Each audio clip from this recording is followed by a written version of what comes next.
射，射，快射！这传，射，快射！射！哎呀，早射不就有了吗？这。裁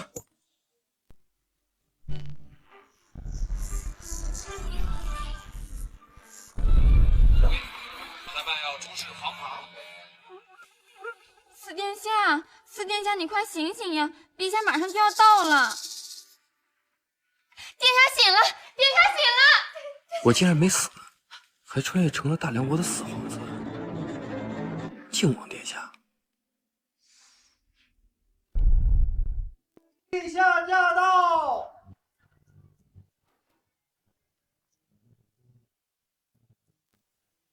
父皇，逆子！所有皇子都在练习弓马骑射，而你却在呼呼大睡，成何体统？来呀，给我拖出去，杖50！杖50，那不是要被打死吗？父皇，我没有偷懒，我是昨天晚上苦读诗书，睡过头了。就你还连夜苦读诗书，父皇，老四这可是在找借口。我想跟他比试一番。比试？这老二平时就针对我，今天我就要好好杀杀你的威风。比试好啊！你想要比什么呀？来个简单的，我们就比举鼎。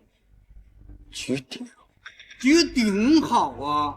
就比举鼎。老四啊，你要是输了，就给我滚出皇宫，贬为庶民，省得你再给我大梁皇室丢脸。啊！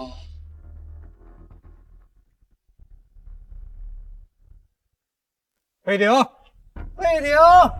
父皇，此鼎有300枚，我就举此鼎。好。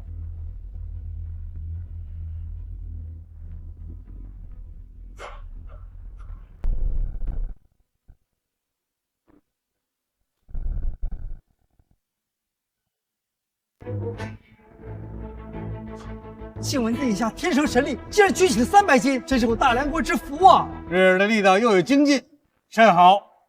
牛啊，还真举行。不过老二，今天你可要栽在我这机械工程博士手里。日儿的力道又有精进，甚好。老四，接下来轮到你了。我举的是300斤，你要是想赢我，怎么着也得举到350斤。区区300斤，我要举的话，我就举1000斤。老四，你这是吹牛不打草稿，举1000斤是要戏耍父皇吗？你不行，不代表我不行。来人，背木棍和绳索，我要制作杠杆。就凭这几根木头，你能举1000斤？这天方夜谭呐！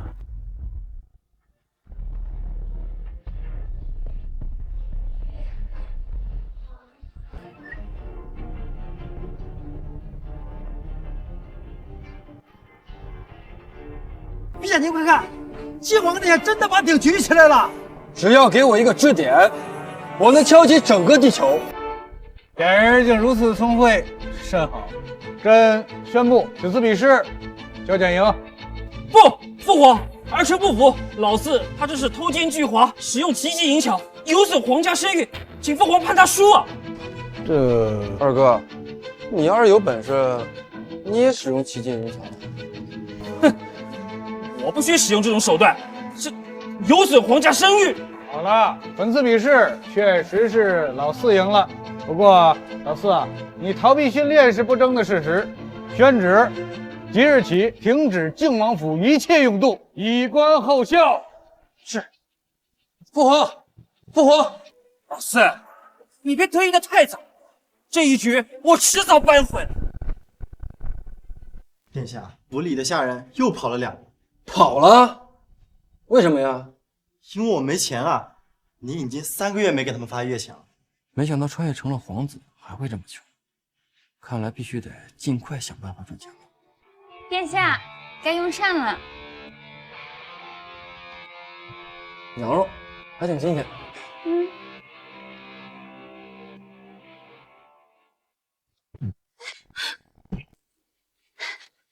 什么味儿啊？怎么那么苦啊？府上没有细盐，只有粗盐，所以煮出来的有些发苦。那去御膳房取啊！奴婢已经去过了，大人他们不但不给，还把奴婢凶了一顿。岂有此理！敢凶我的人，走，找他们去。李怀，你给我出来！咱家在这儿，合适啊。你就是李怀啊？给我拿1斤细盐过来。这细盐有限，仅供宫里使用。仅供宫里使用，那怎么其他王爷府也有啊？这王爷和王爷那是有区别的。等你和其他王爷一样受宠的时候，这戏言自然。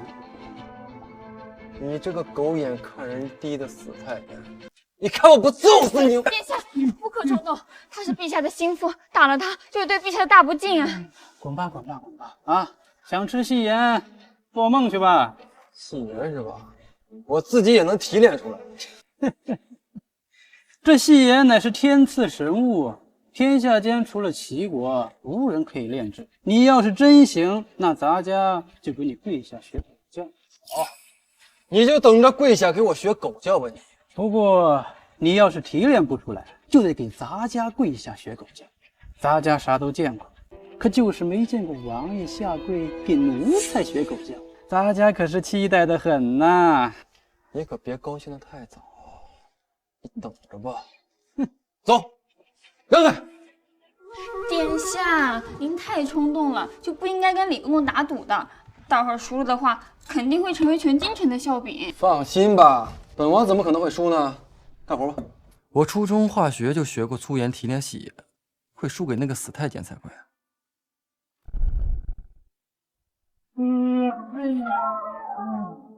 晋王殿下，这都2个多时辰了，您的戏言在哪呢？我们大家伙都等着看呢。是等着看我学狗叫吧？知道就好，咱们可期待着呢。别磨叽了，赶紧下跪学狗叫唤吧，叫唤好了，咱家有赏。来，睁大你们的狗眼看好了，这是什么？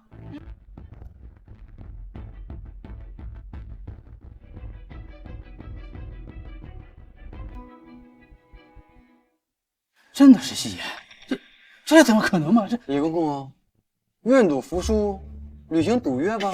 哎呀，晋王殿下，小的就是给您开个玩笑而已，当不得真，当不得真。放肆！晋王殿下，本王虽然不得宠，但是本王今天就算宰了你，父王也不会拿我怎么样的。叫我，你叫我，叫我啊！叫的还挺像啊。灵儿，哎，赏。好嘞，给你。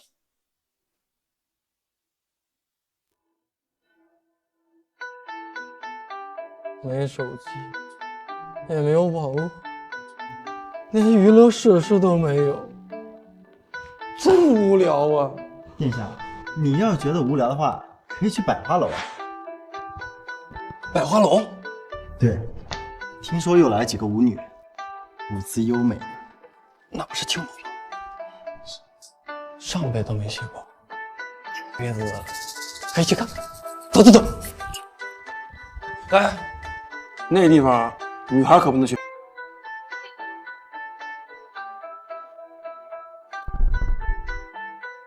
这就是百花楼，这就是百花楼啊！这果然和别的地方不一样，这里面还都是些纯天然的美女，比那些网红实景点强多了。哎，这算什么？百花楼里的花魁那才叫绝美。我听说，只要有人能在诗会上夺魁，他就能跟花魁一度春宵。与花魁一度春宵，太好了！走，带我去参加诗会。啊，是殿下。小二，我听说今天只要能夺得头筹，就能和花魁共度良宵啊。就凭你，老二还真是冤家路窄啊！是我怎么不行啊？哎呦，大字不识几个，还想着作诗，别在这丢人现眼了。花魁只不是本物。老子是诗词大赛的冠军，唐诗宋词信手拈来，还会怕你不成？不是我吹牛，论作诗，整个百花楼没有一个是我的对手。行，七夕将至，我们就以七夕为主题，各赋诗一首，输的人当场跪下，从这爬出百花楼。七夕为题，我起码能背100首。行，那我倒是要看看我二哥是怎么从这里爬出去的。完了完了，殿下大字不识一箩筐，怎么可能做出诗来？要是让陛下知道他今天出了丑，肯定又要挨罚了。少爷，要不还是算了吧。看看看看，连下人都知道你不行，还胆敢跟本公子叫板，我看你还是干脆认输吧。啊？男人怎么可以随便认输呢？我倒是要看看萧公子是怎么从这爬出去的。本公子自幼饱读诗书，3岁便会作诗，怎会输给你这个跳梁小丑？就是，我见过萧公子作诗，简直是才华横溢，震古烁今，这都能输。萧公子要是输给你，我都跟你姓。今天本王就要好好羞辱你，让你颜面扫地，最好引得父皇震怒，将你逐出皇家。行，那来人，笔墨伺候。这萧公子长得人模狗样的，也不知道诗写的怎么样。你放心了，今天啊，一定让你输得心服口服，乖乖的从这儿爬出去。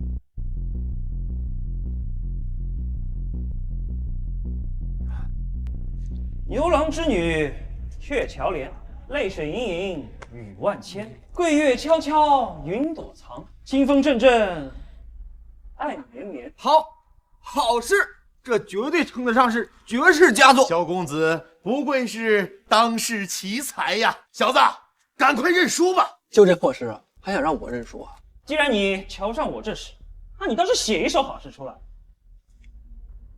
今天就让你们睁大你们的太和金口眼看清楚了。本公子呢，就告诉你们，什么才叫做创世之作。小安子，笔墨伺候。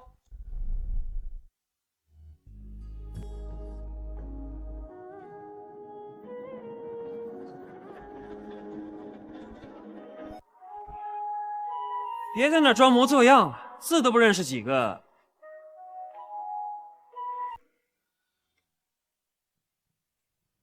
我告诉你，你就是写8辈子也想不出一首诗来，还是早点下跪认错吧。是吗？写完了，请大家品鉴吧。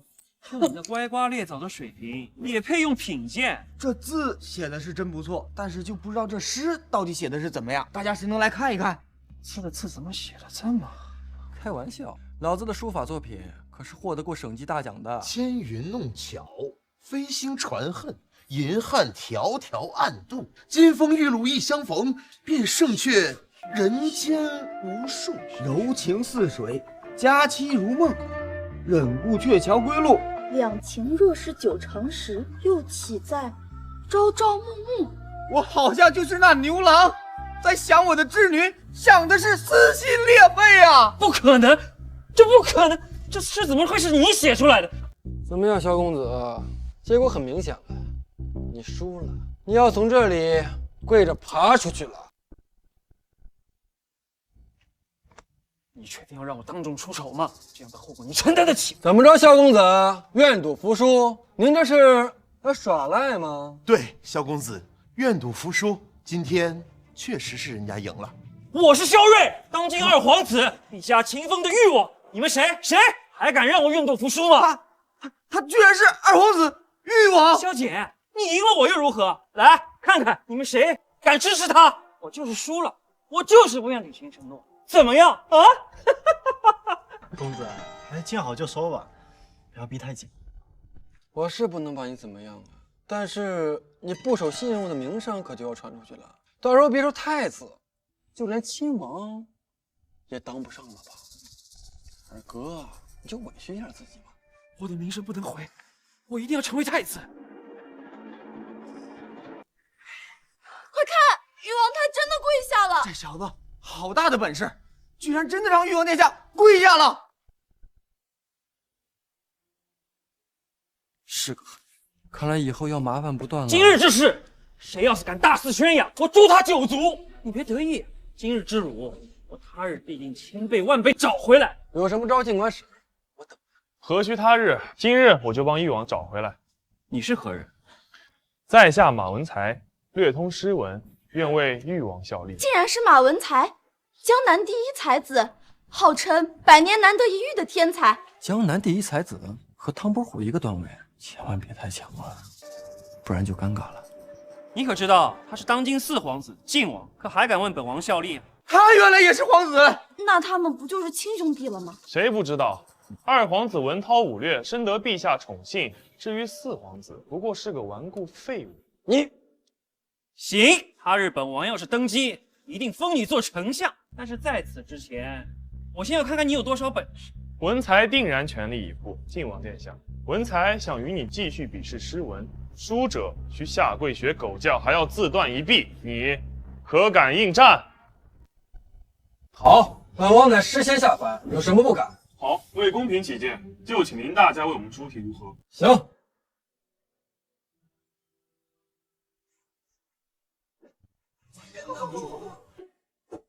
既然如此，那小女子就献丑了。殿下，是马文才可是江南第一才子，咱们还是别比了吧。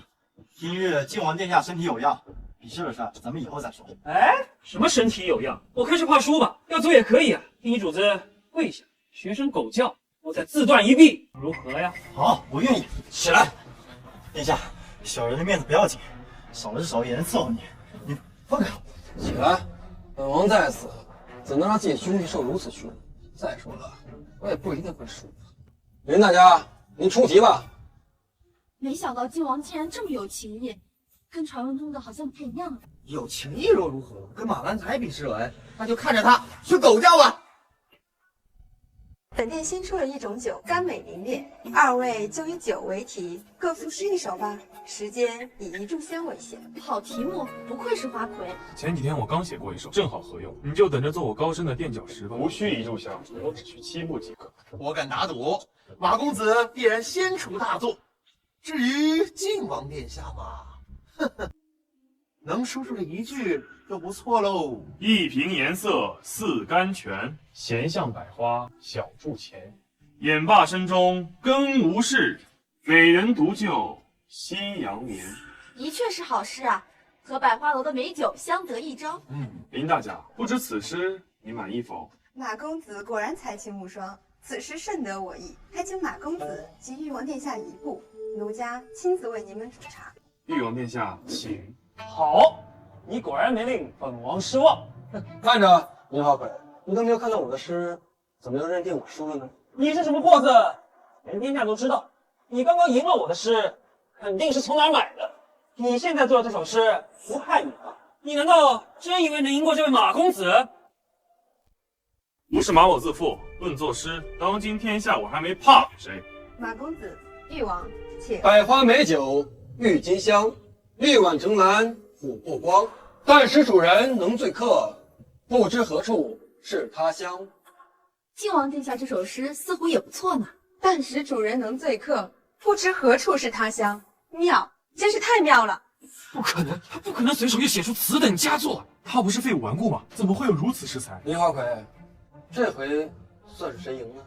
当然是晋王殿下更胜一筹，请晋王殿下一步，奴家亲自斟酒，咱们不醉不归。那就有劳林大家了。不过这里的事儿还没完呢。马文才，咱们是不是该履行赌约了？求晋王开恩，我只是开个玩笑而已。你配跟本王开玩笑吗？小样子！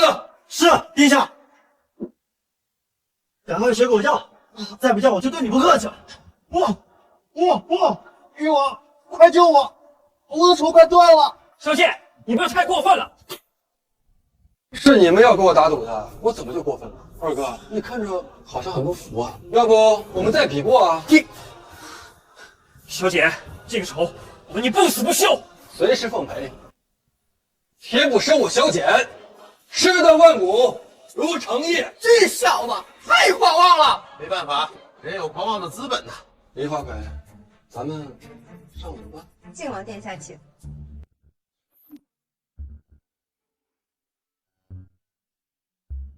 这模样，这气质，女明星都说不好看。女明星？女明星是什么？一种玩具，男人都喜欢。林花魁，时候不早了，咱是不是该休息了？殿下莫急，咱们先聊聊天嘛。小姐不好了，出事了。放肆！没看见我正在接待客人吗？是。奴家先失陪一下。行，你先去。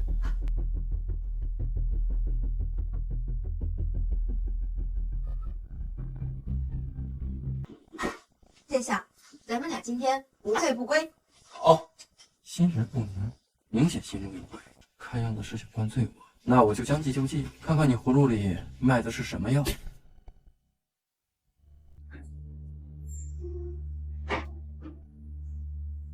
殿下，晋王殿下。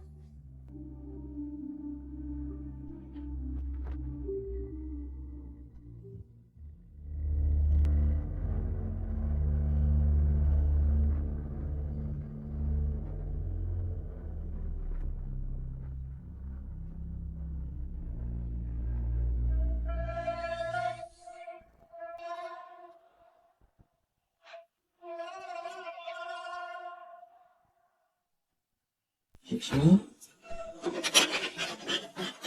花标，抬头见过毒，原来他就是杀人如麻的梅花女飞贼，每次杀人都要留下梅花的标志。原来藏在这儿啊！我怎么不当初就找不到他？不行，我得跟你离，要是他回来我就死定了。殿下，你怎么这么快结束啊？我还没开始呢，怎么就结束了？啊，还没开始就结束了？殿下，你不会那个了吧？啊，那个什么呀？赶紧，你先回去，我随后就到。啊。嗨，那今天跳的还可以。殿下，平儿，这么晚了怎么还不睡啊？奴婢在等您。殿下不回来，奴婢睡不着觉。我这不是回来了吗？快去睡吧啊！殿下，以后您还是别去那种地方了，那些姑娘不干净，会染病。如果你真的想要，奴婢也不是不可以给你。你，这小姑娘虽然年纪不大，但发育的真不错，比那个花魁也差不多少。今晚就办她了。好，今天晚上就由你来侍寝。是，殿下。走。陛下驾到！这么晚了，父皇，这么晚了，您来这里是有何事吗？大晚上你不睡觉，说你去哪儿了？父皇，我去捉拿女飞贼去了。小老二，原来是你在告密，很好，看来你还没长教训。今晚我一定让你搬起石头砸自己的脚。四弟，当着皇上的面撒谎，是欺君之罪。老四，你最好想清楚了再说。我已经想得很清楚了，父皇，我就是去捉拿女飞贼了。父皇，儿臣亲眼所见，他并非去捉什么女飞贼，而是去了青楼。儿臣的下人们得以为证。小简，你还有何话说？父皇，我去青楼不是去寻花问柳的，我是为了去查女飞贼的下落。住口！还敢狡辩！传旨，靖王萧典寻花问柳，有损皇家颜面，着杖30，禁足半月。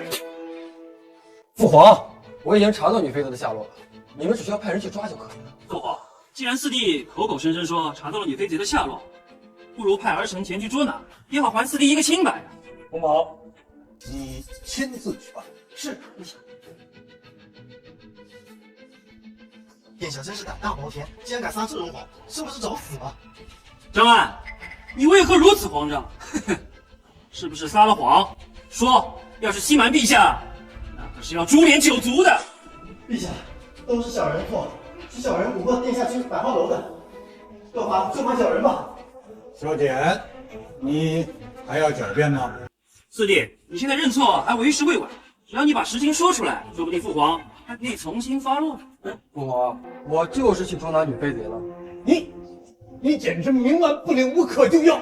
今日朕若不从重处罚，朕还何以服众？来人！殿下，抓到了！大呼小叫的成何体统？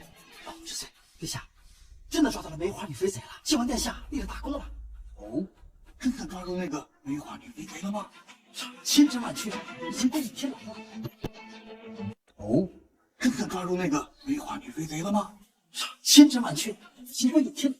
不可能！梅花女飞贼杀人如麻，羽林军都未曾抓捕，就凭他，怎么可能轻易抓到？一定是搞错了。誉王殿下，你是在质疑老奴对陛下的忠心吗？坏了，冯宝是父皇最宠幸的人，得罪了他，后果不堪设想。冯公公，本王一时口快，但此事太过于匪夷所思啊！陛下，女飞贼已经关进天牢，随时听候您亲信。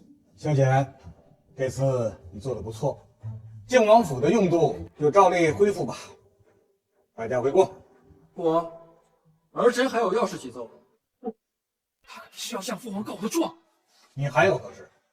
儿臣在追查女飞贼的过程中，发现二哥在暗中保护女飞贼。可有此事？父王明鉴，此事是误会，儿臣并不知道四弟是在追查女飞贼。父王，您明鉴啊！你呀，险些误了大事。传朕口谕，誉王萧睿削去亲王头衔，降为郡王，以观后效。谢主温。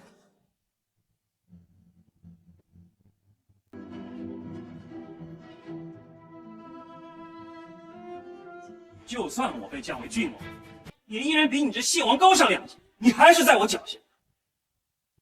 陛下口谕，晋王捉拿女飞贼有功，擢升为郡王，钦此。谢父王。钦此。谢父王。二哥，我现在也是郡王，和你平起平坐，以后你可不能再往我脚下。你一个宫女生的贱种，别太得意了。哼！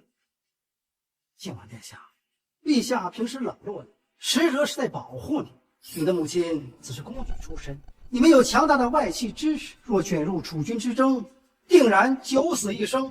没想到你还是减入了楚军之争，我本来没有这个想法。事已至此，就算你没有说出去，谁信呢？还是好自为之吧。既然如此，那我倒是要争一争。好歹我也是博士出身，还怕争不过你们这些古人？穿玉裳还能当上皇帝，也不枉此生了。那老奴就预祝殿下马到成功了。恭送。这兵最近训练怎么那么难扫？殿下，每天训练这么点量，如何上阵杀敌呀？以后训练量翻3倍，再加练武功。殿下，兄弟们每天沾不到荤腥，连半年都没有拿到过1分月钱，根本就没有力气训练。再这么下去啊，螃蟹都跑光了。殿下，最近羊肉已经涨了50尾，全府上下除了您，我们已经1个月没有吃肉了。我现在都这么穷吃不起羊肉，那买猪肉吃啊！去给我买头猪去。殿下，若是让我等吃这种贱肉，我们是宁死不从。这么狠吗？为什么呀？猪肉是贱肉，糟心难闻，只有下的人才会吃的。那我岂不是要发大财了？我有办法去骚心之味，而且让它吃起来比羊肉还好吃。快去买猪肉！晋王殿下太过分了，这不给我们发月钱也就算了，还逼迫我们吃这贱肉，太羞辱人了。跟着别的皇子还能天天吃香喝辣，跟着他都快穷得当裤子了。老子不干！我也不干了。对，不干。好了，都冷静一点。他说有办法去除腥臊之味，我们前去看看。如果他们存心在羞辱我等，我就带领大家放出晋王，另投他人。好，都听黄队长的。殿下，不好了！黄天虎他们在密谋造反，说你要是强迫他们吃这个猪肉，他们就要赶出王府。平儿，您帮我殿下，我去找御林军平乱。那得着什么急啊？我保证我做的猪肉，他们吃了会死心塌地的跟着我。再吃，我还等着他们给我养猪赚钱呢。养猪赚钱？殿下，你发烧发糊涂了吧？没关系，来瓶黄酒杯。这是去清的关键呢，别愣着了，摘菜。啊。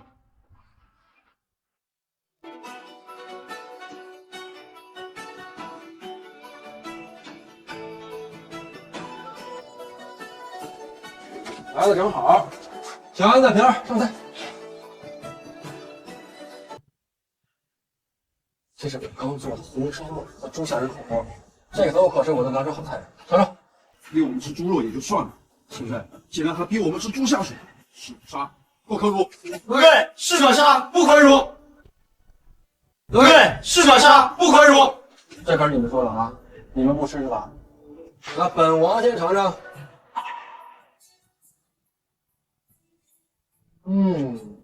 肥而不腻，入口即化，好吃啊！怎么样，队长？咱好歹也算是王府的亲军，怎么能吃猪下水这种恶心东西呢？真香！兄弟们，快尝尝，真的没有腥味了。快！殿下，请你教我去腥之法，这样我乡下的老娘1年也能吃上几顿荤腥了。好，我这就教给你。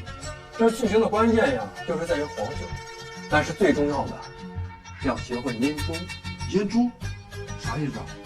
就是从小就把猪给阉割了，这样猪长大了就不会有争论。走，我亲自带你们去看。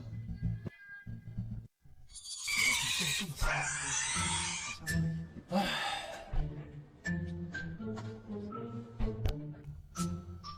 从今天起，你们除了日常的训练之外，还要努力学习养猪知识，例如猪仔如何育肥、母猪的产后护理等等。我今后要开一个最大的养猪场，赚大钱。殿下，母猪的产后护理，你也懂啊？当然，这天下没有人比我更懂。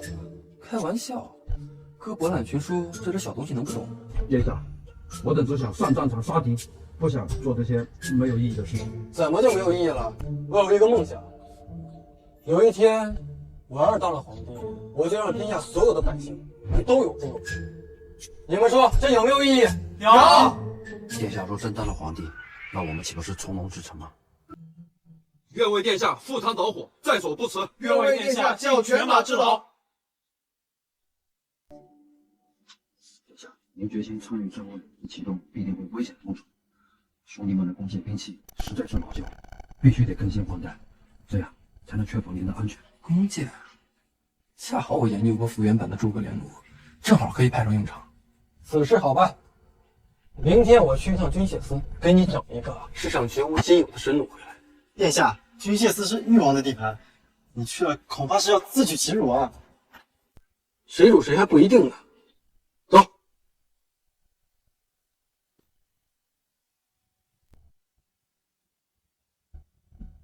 见过靖王殿下，不知殿下到我这军械司有何指教呢？本王新设计了弓弩，想请你们帮忙造出来。殿下，不好意思，现在整个军械司都在忙着制造誉王殿下设计的战车，实在是忙不过来。他是郡王，我也是郡王。耿大人确定要这么厚此薄彼吗？殿下，您误会了。你去问一下咱们那些大将，有谁愿意给靖王殿下效力啊？是。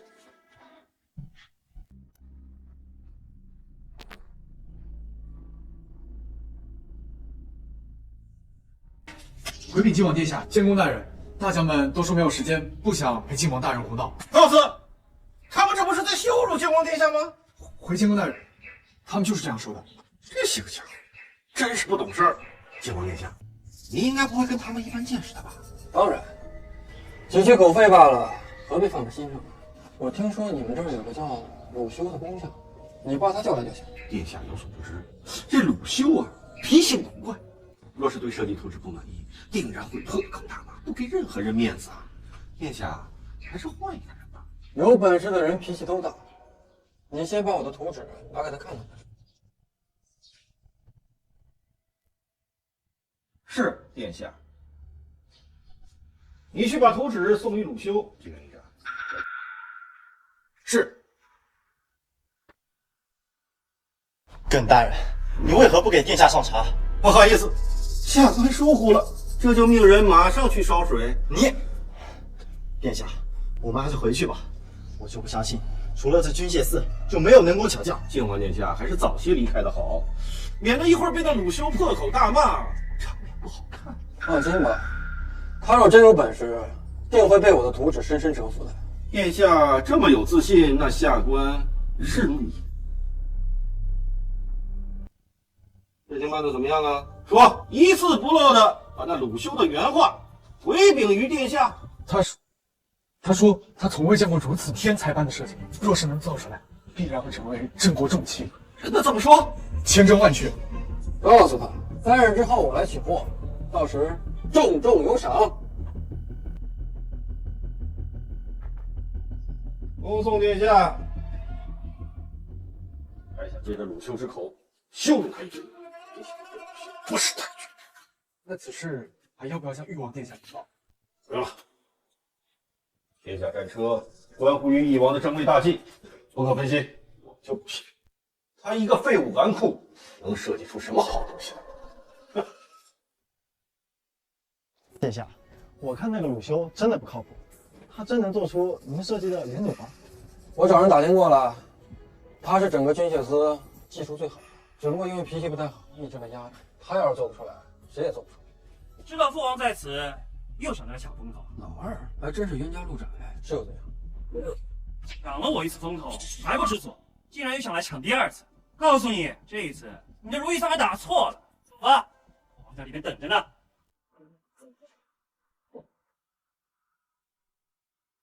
陛下，方才所看的那些精良军械，皆是按照誉王的思路改进，性能无不大幅提升。尤其是誉王殿下设计的铁甲战车，坚不可摧。若有100辆依次排开，那便是钢铁长城，能抵御数千骑兵的冲锋。甚好，这真乃是镇国的神器呀！陛下，有此神器，我们大梁国再也不惧赵国铁骑的威胁。恭喜陛下，贺喜陛下呀！玉儿，想要什么赏赐，你尽管提。父皇，儿臣这都是该做的东西，不要任何赏赐。此外，儿臣还想到一种改进连弩的方案，可以大大增强它的威力，并且有四哥，部下，部下。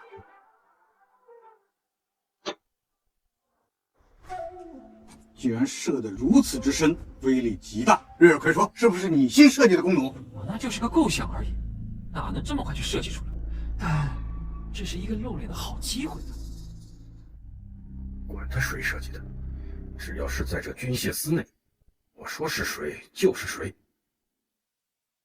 陛下，这便是誉王殿下设计的新弩。连弩，好你个小老二，竟然敢抢小爷的功劳，你摊上大事了。从那么老远射过来，还能入木3分，这威力世所罕见。父皇，若配合铁甲战车使用，从此我大梁便可无敌于天下。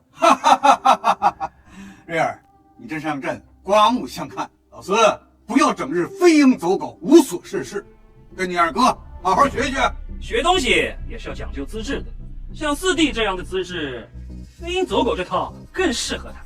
没错，二哥的东西我可学不来，毕竟我还要脸，抢别人功劳。你什么意思啊？你是说本王冒领功劳？你就是抢我功劳，连弩是我设计的。那弓弩真是他设计的？不可能，就算是也坚决不能承认，否则后果不堪设想。靖王殿下，这连弩明明是誉王殿下设计，命令军械司打造，怎么成你设计的了？你在朝中是什么样，谁还不清楚？就这话，会有人信？小简，你说你学什么不好，偏偏要学说谎。别以为朕不知道，你做的那些事都是花钱买来的。你二哥查的是一清二楚，还不给朕跪下认错？我没有撒谎，诗确实是我写的，连弩也是我画的，坚决不跪。好啊，你还坚决不跪，朕偏要你跪下不可。来呀，给我拖下去打，打到他下跪认错为止。你最好别跪，让父皇把你活活打死。真是天助我也！只要你死了，这设计弓弩的大功就只能是誉王殿下的了。陛下请了，他既然如此不服，咱现在不如把这个射箭的弓箭手找来一问究竟，他肯定知道是谁设计的。那还用问吗？你信他能设计出这种神物？也罢，朕就给丞相一个面子，找个地方把那个工匠找来，朕要问话。陛下，洋务厂可好？甚好，拜调洋务厂。是，陛下。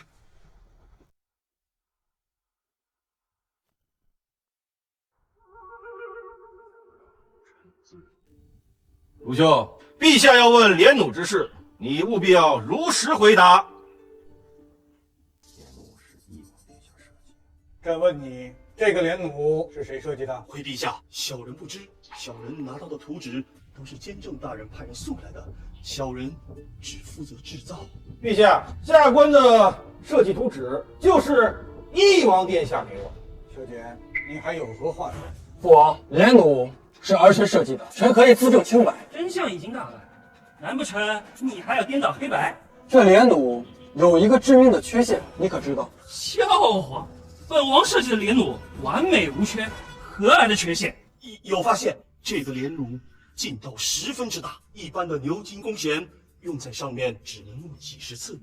小人一直苦于没有找到改进之法呀。二哥，既然这连弩是你设计的，你可有改进之法呀？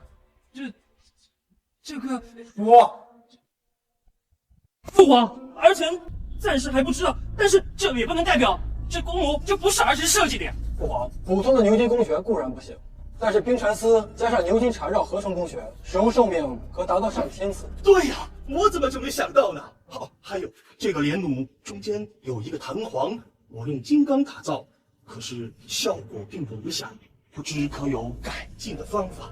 鲁修啊，你竟然还能发现它第二个缺陷，那我就告诉你，用钨钢。至于钨钢的冶炼方法，回头我会教给你。谢殿下，陛下，这个莲弩定然是靖王殿下设计无疑呀！父皇，儿臣记错了，莲弩不是儿臣设计的。哎，耿弼，都是耿弼的错。耿弼，陛下饶命，臣一时昏聩，记错了。拖下去，账务时鞭策戍边。哎，陛下饶命，陛下。至于你，念在你设计铁甲战车的份上，功过相抵吧。父皇圣明。小简，你设计莲弩有功，从现在开始，你就兼任军械司的监正，负责督导莲弩。至于其他的赏赐，就按律执行吧。谢父皇。你千万别得意，我发誓一定会让你在军械司万劫不复。朕罚了。父皇，儿臣还有要事启奏。儿臣发现铁甲战车并非镇国神器，而是亡国的祸害，请父皇明察。亡国的祸害！修姐，你胡说什么？父皇，你休得听他谗言，他想污蔑我。铁甲战车固然是坚不可摧，但其重量可达1000斤，需要4匹马才能勉强拉动，6匹马才能奔跑作战，其成本可想而知。而北方多丘陵，铁甲战车根本无法上场作战，哪怕上了战场，也是一个没用的铁疙瘩。一不小心翻了车，人和马都要成为敌人的刀下火。那么我想知道，让我大梁国建造铁甲战车，不是想让我大梁亡国，那是什么？小瑞，你给朕一个合理的解释。父皇，儿臣忠心为国，日月可见。老四他这是想排除异己，诬陷。父皇，你要明察，父皇明察呀！陛下，是老臣一时疏忽，没有及时发现其中的端倪。不过靖王殿下说的可能有些夸张，但是这铁甲战车可万万不能再造。即日起，削去萧睿的郡王之衔，降为县王。二哥，你还敢放狠话吓唬我吗？我的好四弟是哥的错，哥以后再也不跟你作对了。求求你，跟父皇说说，千万不要削了我的郡王之位啊！啊，献王挺好的，我也当了很多年，也该到你了。走。殿下，您真是太厉害了，竟然能连续3次击败誉王，只要再击败其他2个皇子，就能当太子了。说的倒是轻巧，誉王哪会轻易认输啊？只怕早就在暗中想办法对付殿下了。小安子说的对，接下来才是最关键的时刻。鲁修，我命你日夜不休，把他给我赶出来。殿下，这是何物啊？这是手枪，名为沙漠之鹰，怎么样？有问题吗？很难呐，不过殿下放心，您给我2日，我即可完成。那我的性命可就交给你了，你可不能让我失望。大哥，老四实在太过分了，满是蒙骗父皇，他害我被削了爵。父皇当年就骗了宫女，现如今又骗他的儿子，说不定已经准备让他继承大统了。大哥，再不出手，太子之位就是四弟的了。以前我一直未曾把他放在眼里，没想到他还有这等手段。如此，就不要怪当大哥的心狠手辣。殿下，您要的沙漠之鹰做好了，请试枪。可以呀，老鲁，才2天就做好了，比我想象中好多了。还是殿下设计的太完美了，所以我做起来也就得心应手。过奖了，我只是图纸的搬运工而已。不过有了它，我就可以不惧任何高手的刺杀了。老鲁啊，此事可千万要保密啊，不然会引来杀身之祸的。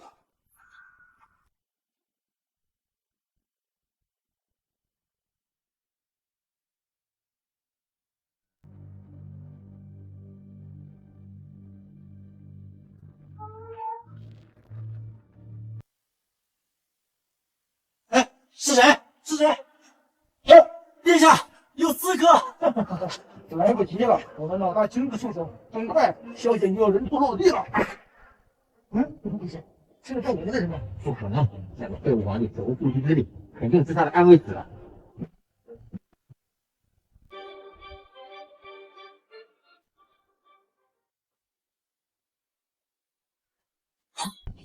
你这是什么暗器？怎会有如此大的威力？想知道？没问题。你先告诉我谁派你们来的？我们是死士，宁死也不会供出主子。大家一起上，今晚必杀萧简。老大，他的暗器太邪门了，撤吧，保命要紧。哦。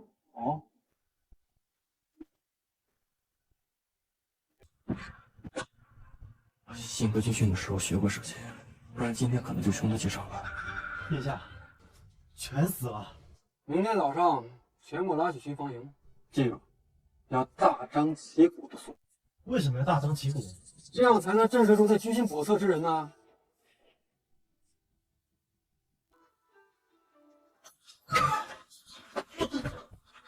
大哥，大事不好，厮杀失败了。不可能，我派去的都数1数2的高手，怎么可能失败？真的失败了，8具尸体都被送到巡防营，我已经下令彻查此事。这小姐一定知道是我们做的。大哥，你快想想办法。大哥，你快想想办法。大哥，你先别急，他们出发前牙根后头藏了毒，宁死都不会供出我们的。况且现在楚国的使团已经进了京，父皇根本无暇他顾。倒是你最近低调一些，先别去招惹那个老四。殿下，这护卫队天天吃猪肉，府上的钱已经被花完了。况且明天又到发月钱的日子，再不给大家发月钱，怕是不止护卫队，下人们都要走光了。等养猪赚钱，起码也是3、4个月后吧。到时候黄花菜都凉了。那范言呢？咱不是能提炼戏言吗？还怕赚不到钱？殿下，千万别，盐铁都是官营，只有朝廷才能贩盐，我们贩盐是要被砍头的。我堂堂博士还被赚钱给难倒了。殿下，您不是会作诗吗？对对子也应该没问题。陛下下令，只要谁能对出楚国使团的对子，赏黄金1000两呢。黄金1000两，1000两黄金等于1万两白银。1000万铜钱，那岂不是护卫队半年的开销都够了？备车，我要进宫。好。两地陛下，这都3个时辰了，你们到底对不对得出啊？若是再对不出的话，这平川城可就是我主子了。誉王，你不是收了江南第一才子做门客吗？楚越公主的对联，他应该能对吧？回父皇，他不对。丞相，你曾是我大梁的状元，现在也是当世大家，你应该能对吧？回陛下，传为天下纯，乃是一个拆字，把残字拆成了天和纯，难度极大，老臣无能，一时对不出来。你们呢？你们真的无对吗？我大梁养你们有什么用？堂堂大梁国，号称人杰地灵，人才辈出，竟连我这楚国小女子出的对联都对不出，看来也不过是徒有虚名罢了。按照事先约定，平川城已归属楚国。梁帝陛下，签字交割吧。来人呐，取笔墨来。父皇且慢，我能对。大胆修剪，扰乱朝堂乃是重罪。来人啊，拖出去，给我杖打30大板。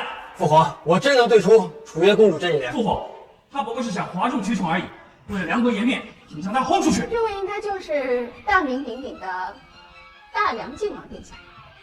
听说你大字不识一箩筐，是天下闻名的废物。我倒是想瞧瞧，你这样的废物能废出什么样的下人？来人，把萧简给我拖下去，听候发落。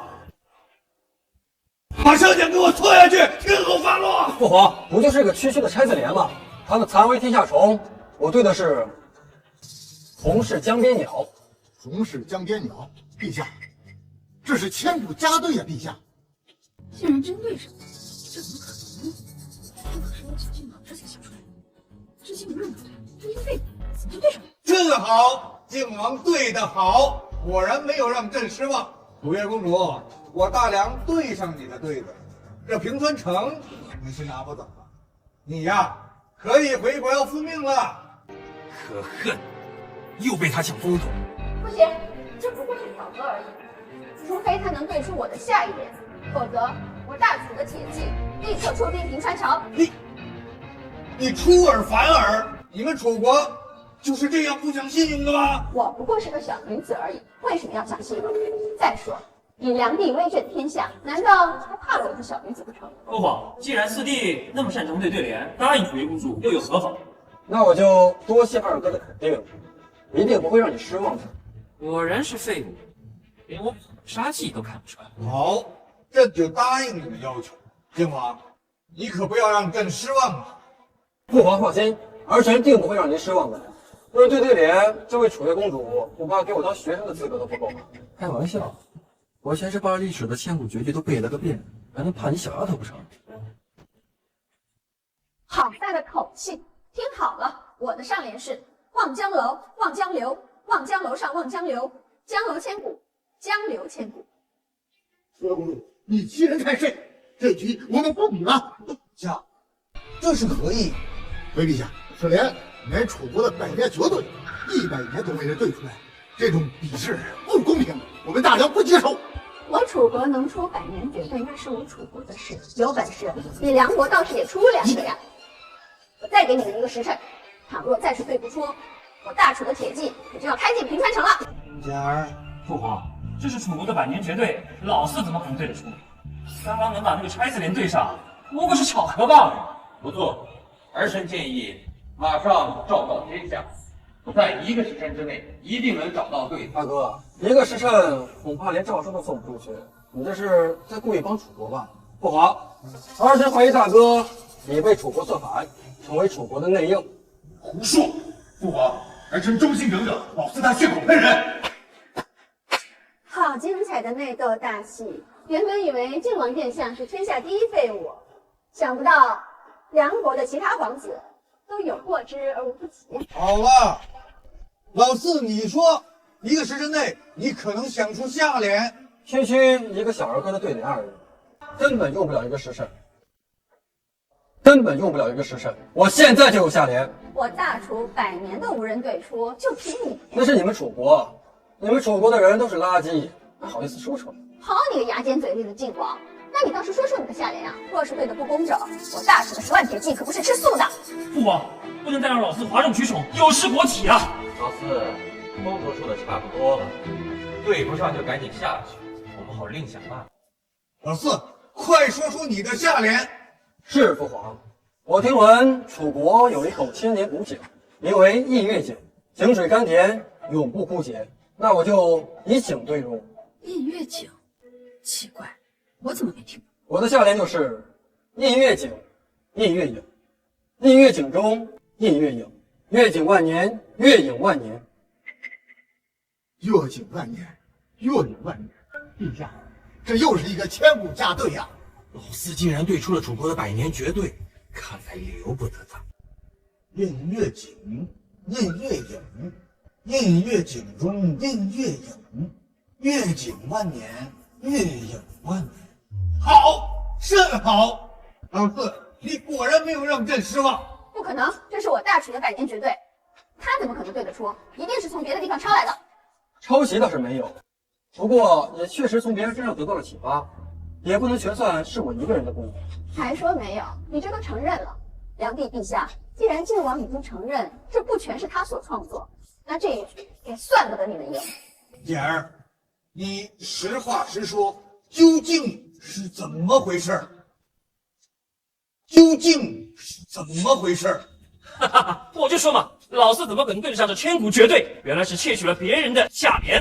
说，谁帮你想出此联的？影响了2国邦交，这可是杀头的大罪。这四怎么能这么老实？什么都不会说。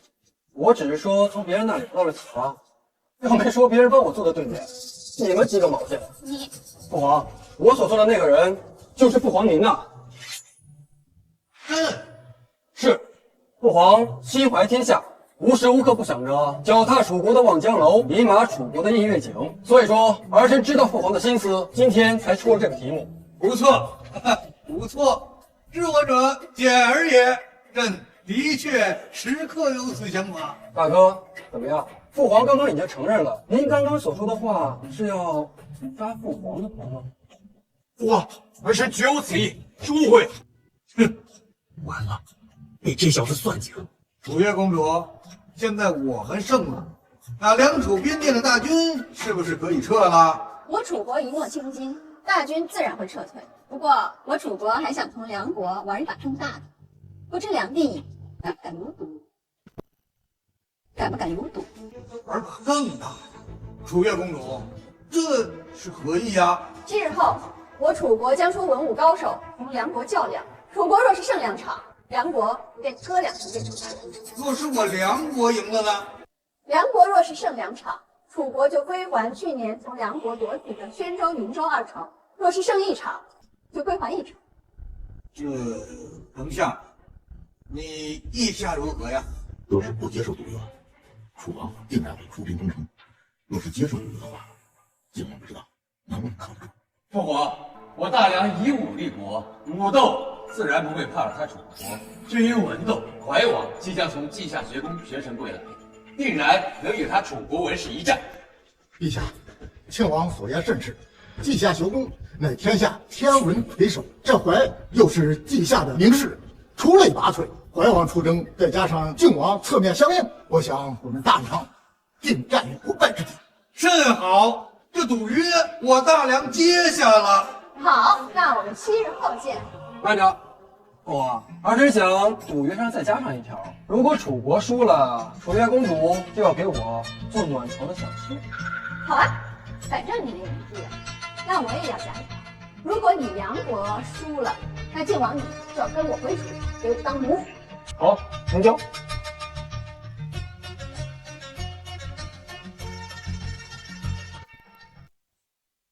四弟，你明知道武斗有我，文斗有你3哥，我大梁必胜无疑，你就趁机提出这个要求，当真是好算计。大哥乃大梁第一高手，等大梁赢了，楚月公主已经是大哥的战力，凭什么轮到你呀？楚国定然是有备而来，肯定不会让咱们轻易赢。到时候谁能力挽狂澜救大梁，还不一定。反正不可能是你。好了，都别争了。有道是打虎亲兄弟，上阵父子兵。大战在即，你们兄弟要团结，知道吗？是父皇，儿臣谨记。蛟龙，你带兵前往边境迎接子祥回归，务必保证他安全归国。萧简，你就闭门学习，将来好帮助你3哥。父皇，四弟今日能侥幸取胜，不过是出其不意罢了。等到7日以后，楚国精锐尽出，想要浑水摸鱼，这不可能的。到时候比试嘛，只能靠我和3弟。至于老四，还是让他6神做。这是什么话？还是让老四参与吧，就当长久见识。就这样，都退下吧。儿臣告退。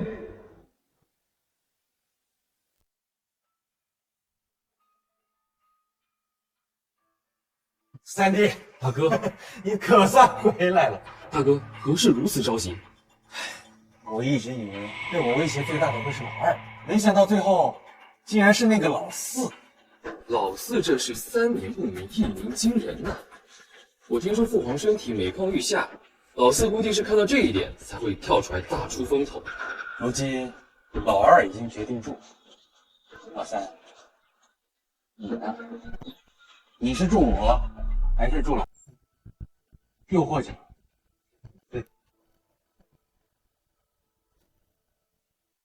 我自己就那点本事，哪敢与大哥争锋啊？所以自然是助大哥了。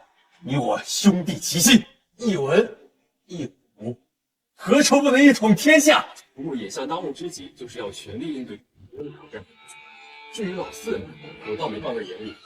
这些年在稷下学宫，我才能胜我者不过半掌之数。武斗有我，文斗有你，我战大梁必胜。届时太子之位非大哥莫属了。走，接风。殿下，您要的东西做好了。殿下，您又设计出什么新东西了吗？正好，平儿，来穿上给本王看看。殿下，这是什么？这是丝袜、短裙、高跟鞋，快去穿上给本王看看。殿下，这也太暴露了，奴婢不好意思穿。这怎么叫露呢？这叫走在时尚的最前端，再过2000年都不过时。快，穿上之后本王重重有赏。去。是。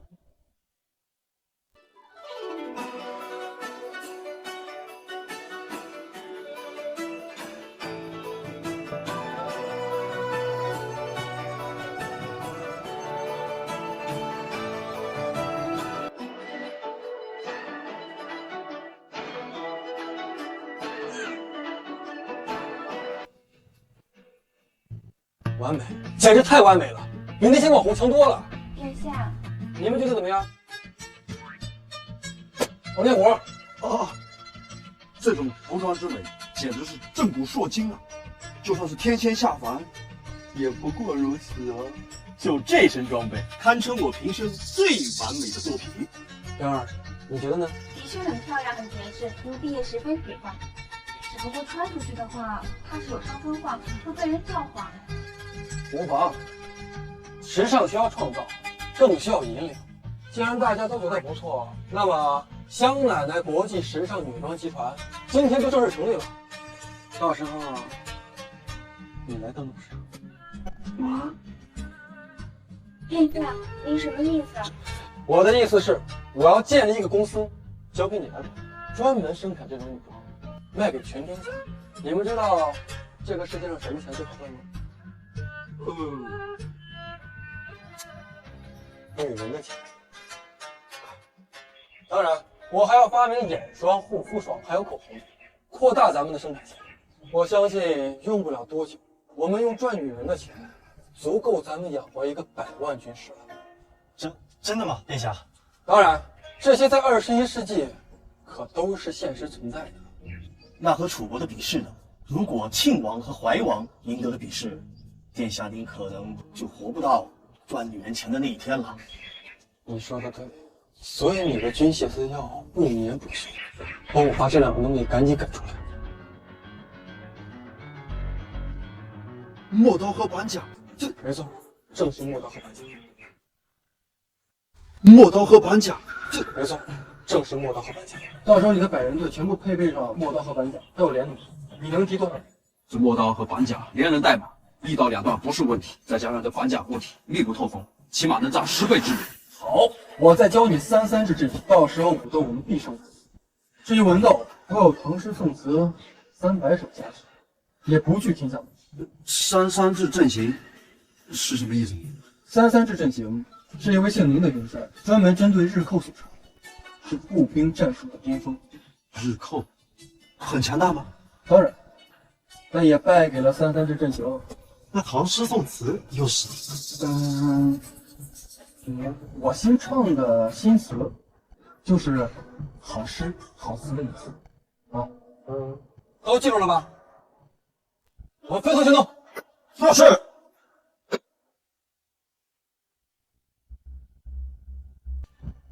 明天的比试，朕甚是担心呐。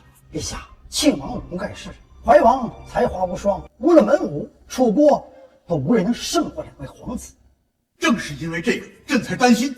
那楚国明知不敌，他还敢提出比试，这里一定有阴谋。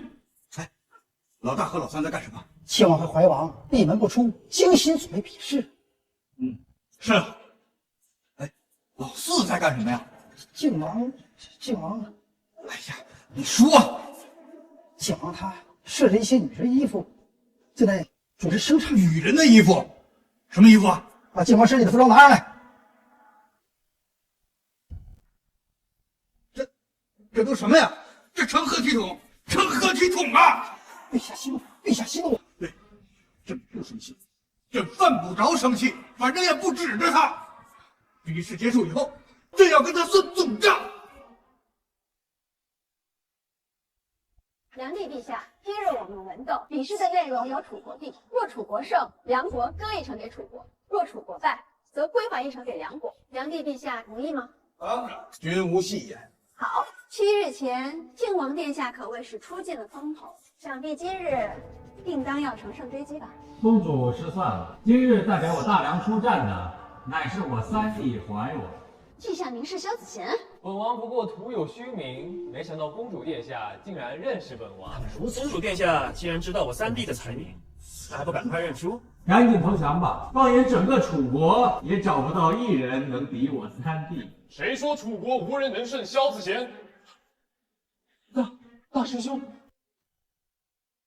李云见过梁帝陛下。这位李云先生也是稷下学宫的名士，同时也是怀王殿下的大师兄，最擅长对联。我听说怀王殿下曾百次挑战李云先生，无一胜绩。怀王殿下，今天这一场还用得着敌吗？这不是说怀王殿下必输无疑吗？子贤，大英兄，这齐国人没有资格代表楚国出战。我已入赘楚国皇室，现在已是楚人了。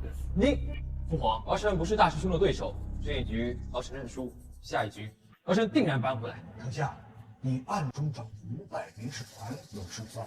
陛下，李号称对联之王，无人能胜。梁帝陛下，这一局你们是认输呢，还是认输呢？还是认输啊？大梁不就是一个赘婿吗？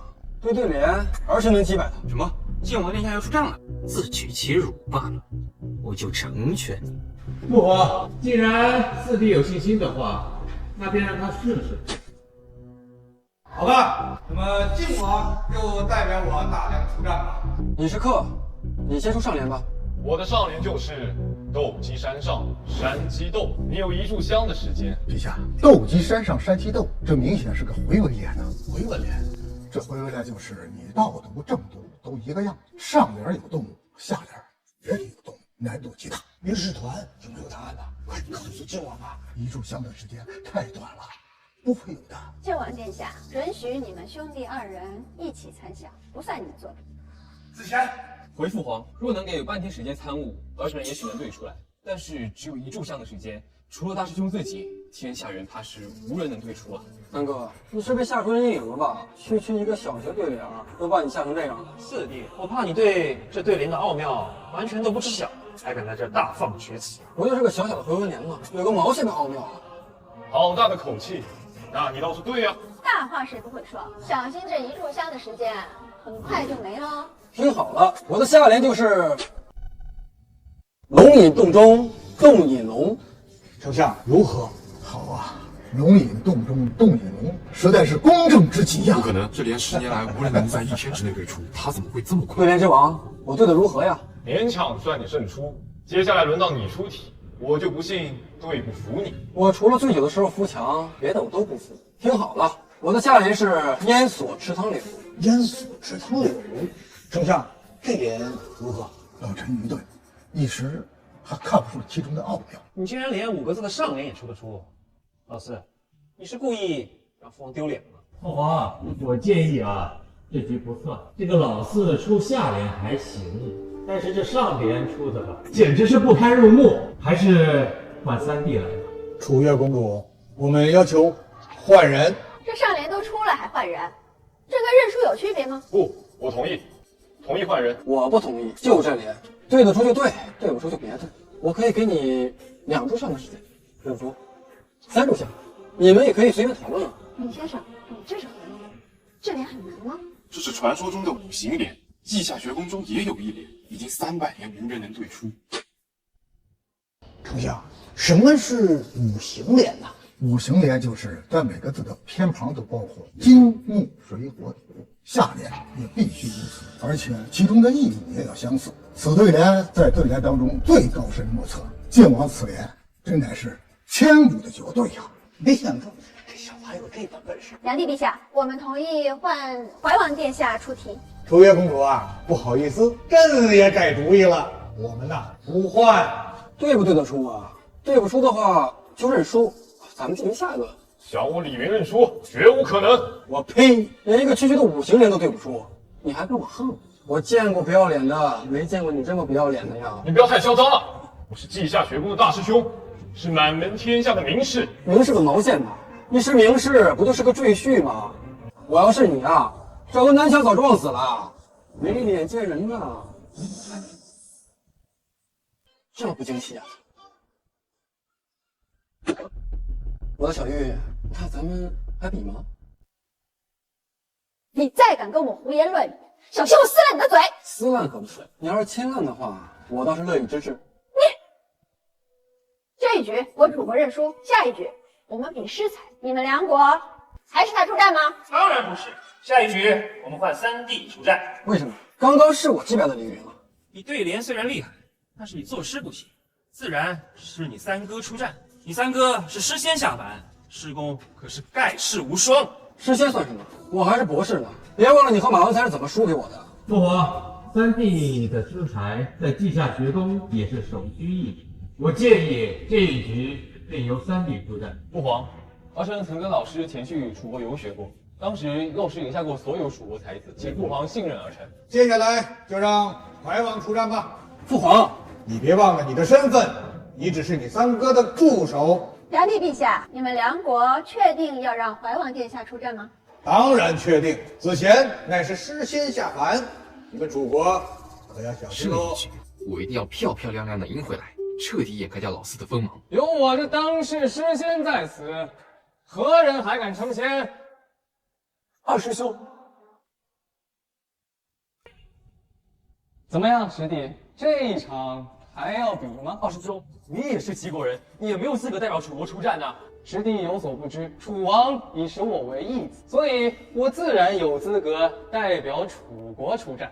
陛下，看来齐楚两国早有预谋，想图谋我大梁啊！但愿子贤能赢，否则这后果不敢设想啊！梁帝陛下怕是不知道吧？稷下学宫论诗才，能胜过怀王殿下的不过半掌之数。我云飞皇兄就是其中之一。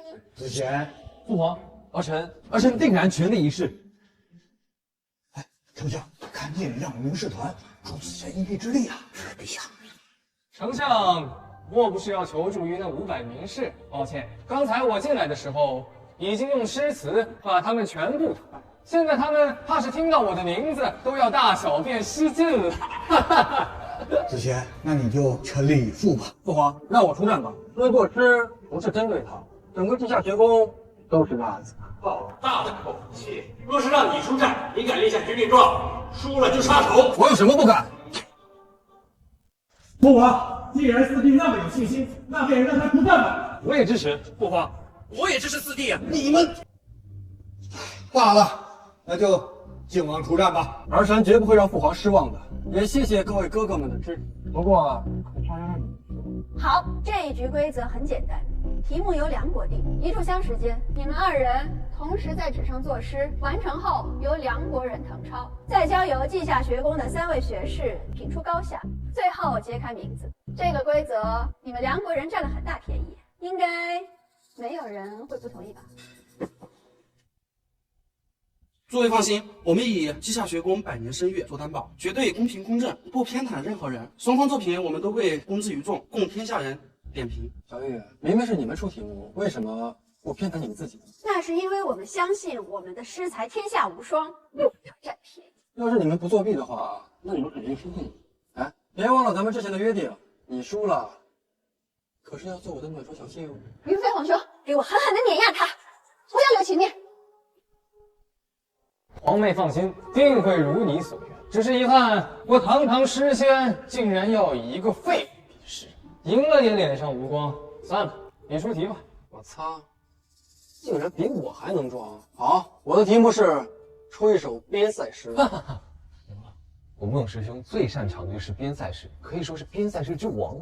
老四跟他比边塞诗，这不是主动找输吗？就他那点本事，比什么都是找输。这老四他连边塞都没去过，他干嘛比边塞诗？边塞诗对于我来说太容易，根本体现不出我的水平。为了让你输得心服口服，我给你一个机会，重新出一道。我当然知道你擅长边塞诗了，我就是要在你最擅长的领域打败你，让你输得心服口服。你太狂妄了！这天下敢与我这样说话，你还是第一人。贤儿，不要逞能。孟先生让你换题，你就换题呀。我要汤。我的灵感犹如滔滔江水，连绵不绝。论作诗，我不惧任何人。殿下，那个咱们还是低调一点，低调一点。我也想低调啊，但我实力不允许啊。听梦的，还比不比了？要比的话，快点吧。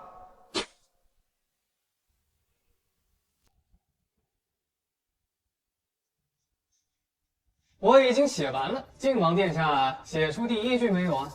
要不要我等等你啊？不用，毛笔有点不会用了，刚好写完。竟然还真做出来了。他出的题肯定早有准备，不足为奇。送去藤昌吧，有劳3位先生。良帝陛下，公主殿下，我们已经评选好了。快说！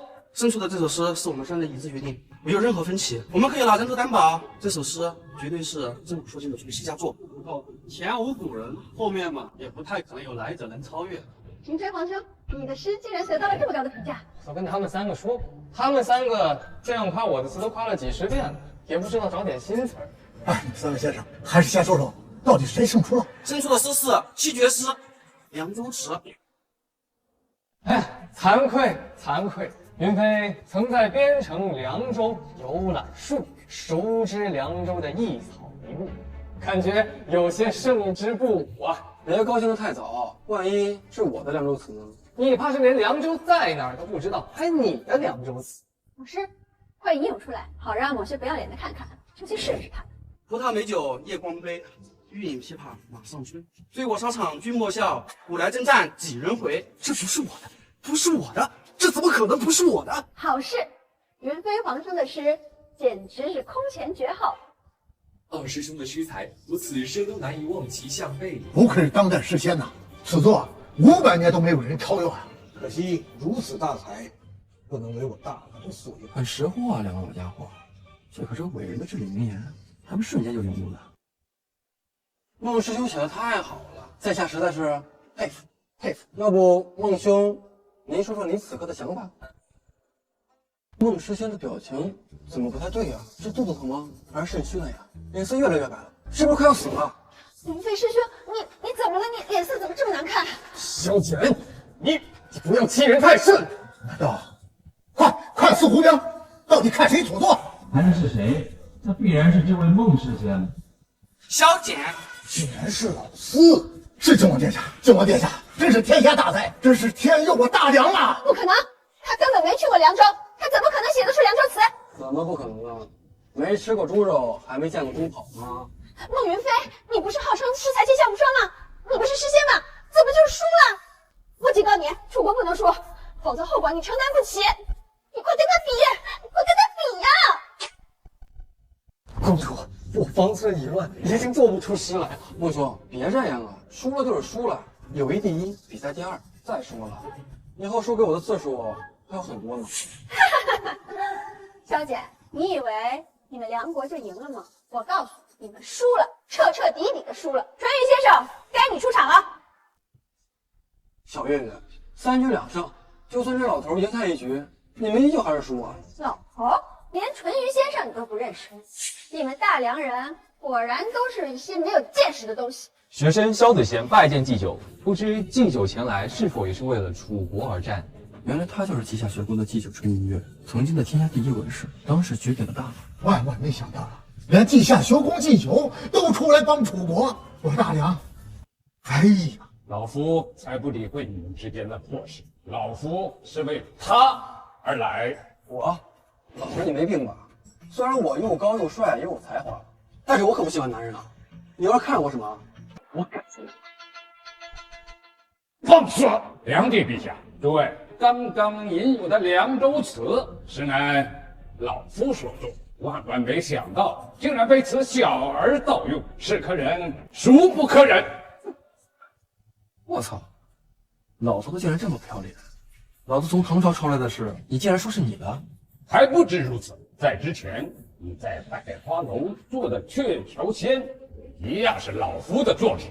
我去，小月月，你们这波骚操作牛！你们怎么不说我之前那些对联也是抄他的呢？不错，你之前迎李云的对联就是抄老夫的。红旗江中鸟，乃是老夫前年对的。隐约景，乃是老夫去年所作。龙引洞中洞引龙，则是上半年所作。至于烟锁池塘柳，更是上个月老夫倾尽毕生心血所创。下联就是陶然锦江堤。梁帝陛下，此事你必须给老夫一个交代。老四，你有何话说？还有什么好说的？这不很明显吗？他是什么货色，你们不知道吗？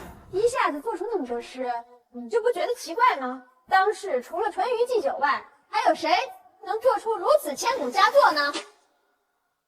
无耻啊！真是够无耻，简直刷新了我的三观。之前那些诗词歌赋对联明明是我写的，你怎么证明是你写的？老夫的名字就是朕。没错，淳于先生乃当世泰斗，他的话天下谁人能不信？四弟，你盗用别人的诗词又不是一次两次，再这么无理取闹，轻易丢了父王的脸。父皇，以淳于祭酒的身份，绝不可能说，不能再纵容四弟的胡闹了。老四，朕在最后问你一句，你到底有没有抄袭这位淳于先生？父皇，我没有抄袭这个无耻老贼，我能自证清白。你如何证明？你很牛是吗？那你能当场赋诗百首吗？一次赋诗百首，天下无能也，老夫自然不能。但是我能。如果我能当场赋诗百首，那是不是就证明我比你牛？进而证明那些诗词歌赋对联都是我写的？你如能当场赋诗百首，老夫就承认今日的比试以梁国赢。好，一言为定。父皇，还请让老四退下去，他不可能输100首诗，再胡闹下去，梁国就要一笑天下了。丹哥觉得我不行是吧？那你行你上啊，把去年这顿2道绳拿回来呀！你什么你？不行就别叨叨，滚一边吃瓜去，别在这影响我发挥。如此不知天高地厚，有你这种兄弟，是我萧子贤之耻。拿酒来。好，洪宝，给靖王上酒。我现在要开始作诗了，我要让你们看看我萧简斗酒诗100篇。春眠不觉晓，处处闻啼鸟。夜来风雨声，花落知多少。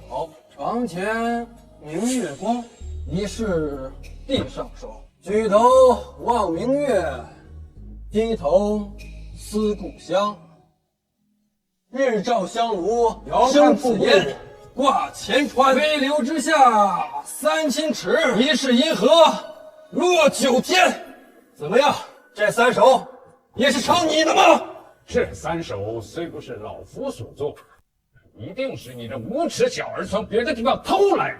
那你给我听好了，挽弓当挽强，用箭当用长，射人先射马，擒贼先擒王。抄的，这一定是抄的。来日依山尽，黄河入海流。欲穷千里目，更上一层楼。明月把酒问青天，感时恨别两心若是久长时，又岂在朝朝醉里挑灯回角。海上生明月，天下风云知我辈。一入江湖，岁月催。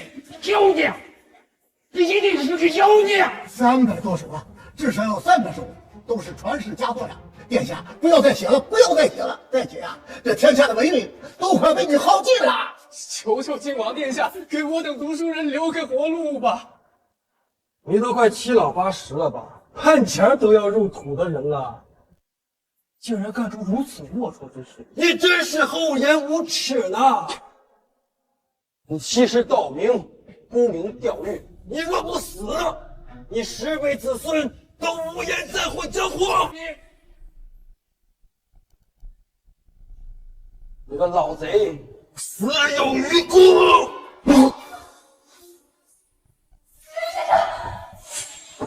大胆萧简，你竟然把淳于先生活活气死了！五月公主啊，你别生气，这小子气死了淳于祭酒，我一定会罚他的。不过比试结果已经很明显了。今日文斗算你们赢，别忘了我们还有武斗。他日不入武斗，他还敢上场，我定当拿你的小命献祭淳于先生！哼！今日文斗得胜，靖王居功至伟。简儿，你想要什么赏赐啊？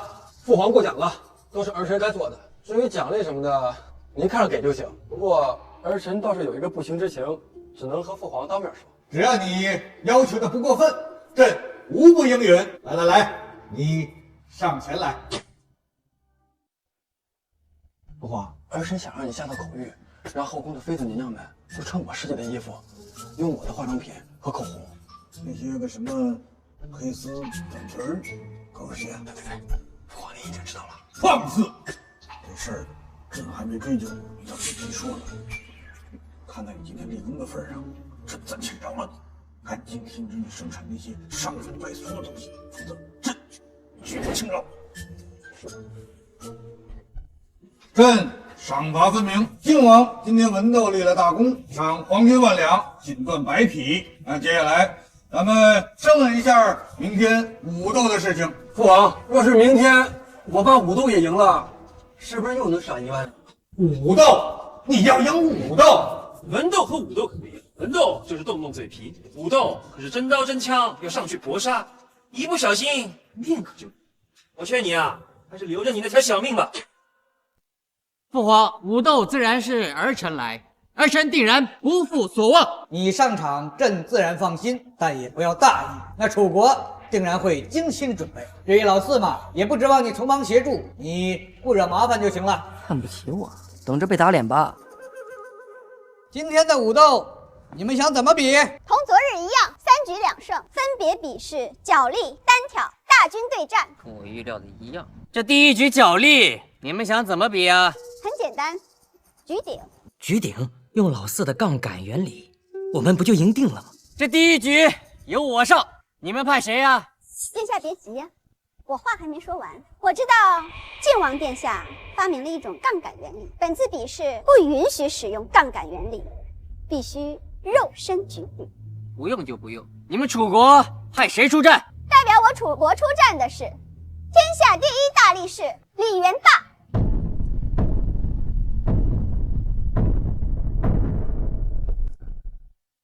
竟然是李元霸，此人力大无比，能举千斤，这大公子肯定是人。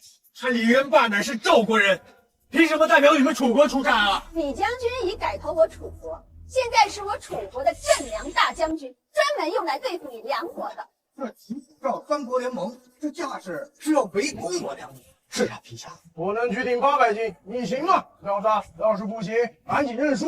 我顶多能举起700斤，却800斤，定然要重伤，这该怎么办？陛下，孝皇殿下不可能能赢，咱们认输吧，不如留点力气，比下一局。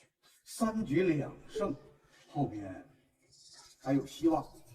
好，那就认输吧。孝皇殿下，这局咱们认输，准备下局。谢父皇体恤。梁国人果然都是废物，见了爷爷就下着认输了。父皇，这还没比呢，怎么就认输了？他乃是天下第一力士李元霸，谁能赢啊？哎，你行你上啊！小子，就你这种弱鸡，爷爷让你一只手，又有何妨啊？当然不是我了，父皇，儿臣刚收了一位骑士，能举1000斤，坚持8息，正在赶来的路上。笑话，天下无人能举1000斤，坚持8息。你不行，不代表别人不行啊。父皇，要是赢不了，儿臣愿意一死。靖王殿下刚刚给你一个脸色，想必他有什么计答应。好，朕同意不认输，继续比试。你想赢我的人，必须能举起1000斤，坚持8息，你能做到吗？李将军，你行吗？回殿下，臣曾举过1000斤，不过只支持3息，今日拼死定是问题。好，注意安全。不行就赶快认输吧，8息而已，这有何妨？那你先开始吧，我的人已经在后台准备了。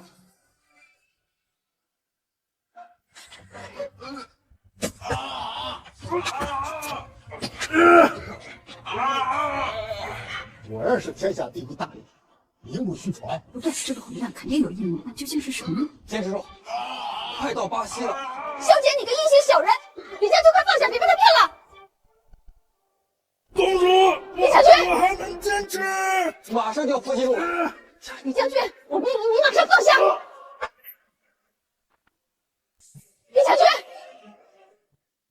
靖王殿下的智慧简直是鬼神莫测。小姐，人家可是坚持了10息呢，你的人呢？怎么还不来啊？我没人。那你可是连父皇都欺骗了，这可是欺君之罪，你还拿人头担保。父皇，他欺君啊！你个傻叉，我不这么说，他们能自己找死吗？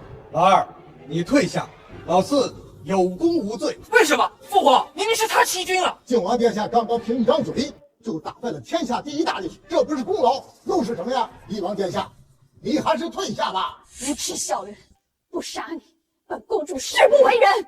第二局，你敢上吗？我当然不敢。这第二局自然由我这个大梁第一高手上。无妨，先杀你，再杀他都一样。郭大侠，该你上场了。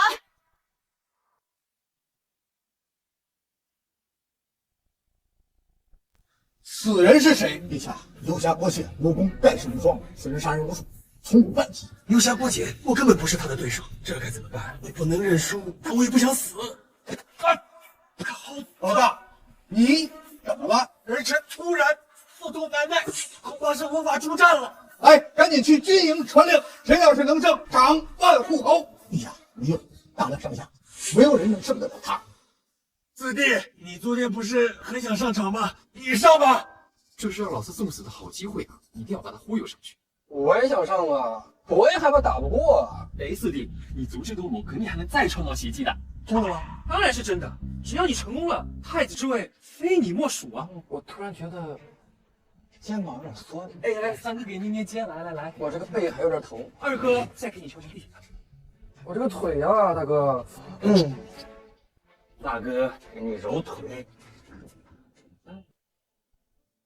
既然哥哥们都这么懂事，这一局我上了。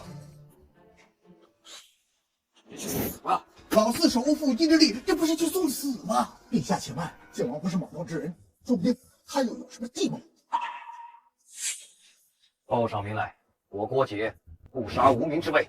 大梁靖王，小姐是你。原来你就是那个废物皇子，我的剑乃海外韩杰所铸，吹毛断发，剑锋3尺3，重6斤4两，今日却要用来斩杀废物，真是暴殄天物。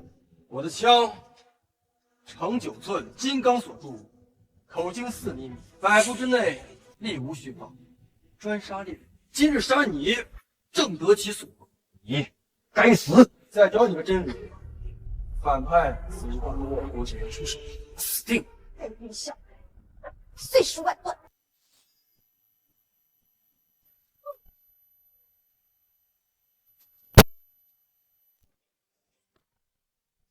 丞相，老四手里是什么东西啊？回陛下，老臣亦不知道。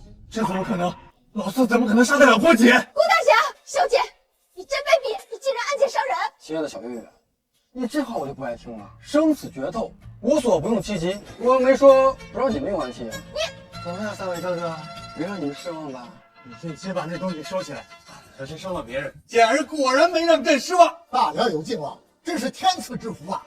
恭喜陛下，贺喜陛下。楚月公主，这第二局我们也胜了，下一局就是决胜局。说吧，该怎么比？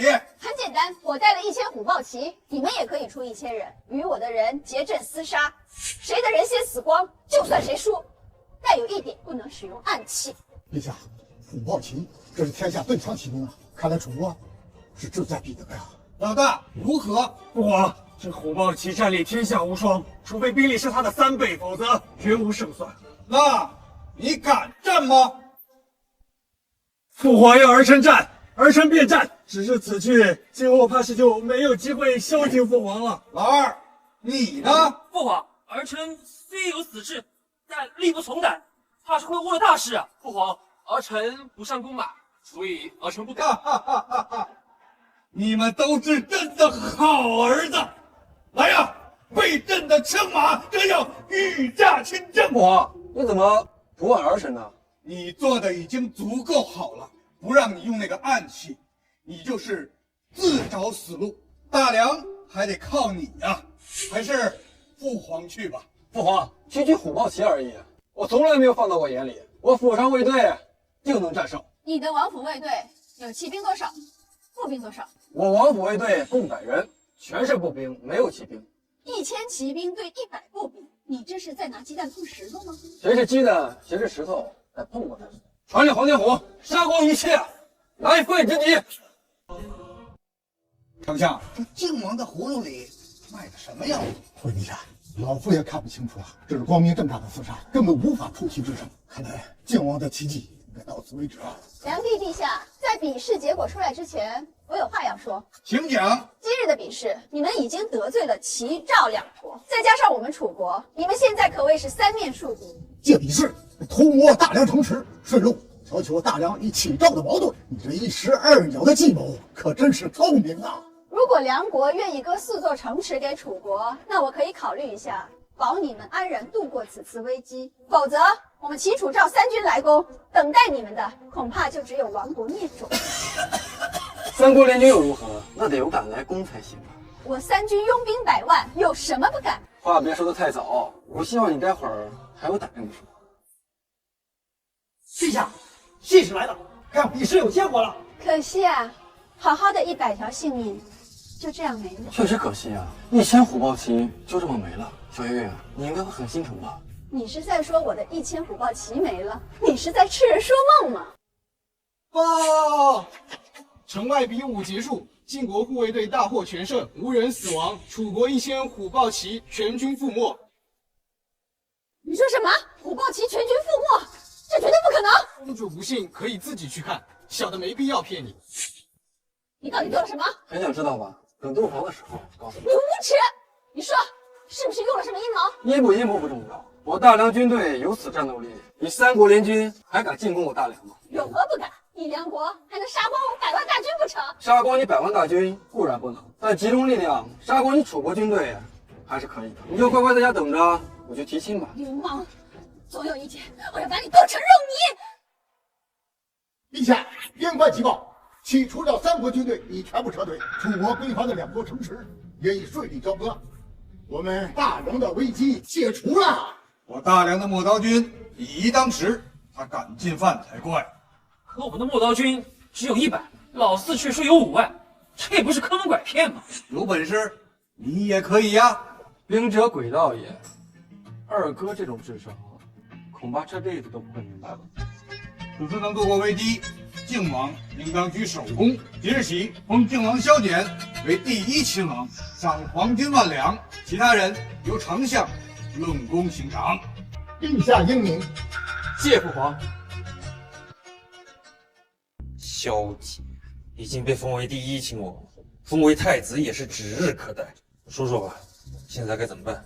哎，萧简最近在大肆贩卖什么黑丝短裙，文人大儒无不痛斥，咱们可以由此入手。有道理啊，大哥，此事交给我，必定扳倒那萧简。希望你们别再惹失望。今天召你们来，是因为齐国的使臣要觐见。这位使臣的身份不低呀，是齐国的太子齐浩。此行目的不明。陛下，齐楚2国早已结盟，此次来我大梁，肯定没有什么好事。简儿，你怎么管他是谁来呢？我们只需要记住一条：别人拥护的，我们就要反对；别人反对的，我们就要拥护。实在是妙了，靖王殿下所言之是大道之理啊！我们大梁有靖王，那是国家的之福，天下之福啊！此话可以当做我们大梁邦交和发展战略的最高准则。陛下，誉王说有天大的要事要当面禀报。天大的要事，宣他进来。宣誉王进殿。父皇，你有何要事，非要当面启奏啊？父皇，事关晋王，儿臣不敢大意。跟晋王有关，讲。晋王设计了一些女人的奇装异服，叫什么黑丝短裙，还有内衣，在街上大肆贩卖，引得百姓们人神共愤。此事不得不重视。就这事儿啊，卖几件衣服，怎么就人神共愤了？父皇，你是有所不知啊！此衣着极端暴露，伤风败俗，不成体统，无数文人雅士深恶痛绝，长此下去，必定动摇国本呐！靖王可有此事啊？父皇，儿臣真的是冤枉吗？我是卖了些衣服，那什么文人大儒深恶痛疾，简直无从说起。禁卫军已经查明真相，儿臣恳请禁卫军统领汪直上殿对质。宣汪直，汪直进殿。晋王贩卖女子衣着之事，你可曾知晓？回殿下，梁国境内的事，锦衣卫都一清二楚，此事自然知晓。那赶快禀明父皇实情。禀陛下，晋王的女人衣服极受欢迎，尤其是黑丝袜，订单已经排到明年，许多人不惜借高利贷，都要给家里的女人买上一套。这青楼的姑娘们，要是不穿黑丝高跟鞋，都吸引不到客人了。胡说！明明许多文儒雅士深恶痛绝，怎么可能像你说的这般受欢迎？起先确实如此，但从昨天起，情况就发生了变化。尤其是那些文士大儒买的最积极，好几次都被他们抢断货。一派胡言！要是真像你说的如此，街上为何会没有人穿？回殿下，他们都是买回家，让自己的妻妾们在家里穿，只给自己一个人看。王旨，你方才所言，也都是真的？回陛下，若有半字虚言，愿被诛九族。誉王，你有何话说？父皇，追捕如此伤风败俗之物，简直是无耻之极。长此下去，人心不古，道德沦丧。好了，朕罚了，你们都跪安吧。父皇，父皇，冯公留步，为何父皇不理不睬？昨天晚上，两个妃子穿了靖王进献的丝袜高跟短裙的，伺候陛下。陛下的房间整夜彻夜未眠呢，丞相也如此。无耻，无耻，道德沦丧！二哥，说不定等你体会到其中的奥秘，你会喜欢的更疯狂。你用这妖邪之物迷惑父皇，我要禀明皇后娘娘，是你的大罪。我见你最好别去，万一皇后娘娘也很喜欢。不可能，皇后娘娘端庄娴熟，怎么可能喜欢这些伤风败俗之物？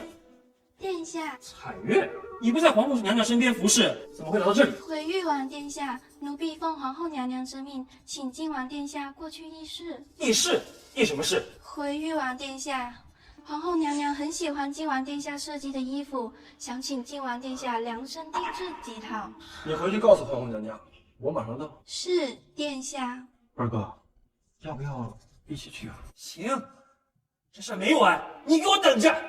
哎，我马上要亲自给皇后娘娘量体裁衣，我还有点紧张呢。殿下，楚国的楚月公主来了，说是要见你。楚月，我还没去找她呢，她自己送上门过来了。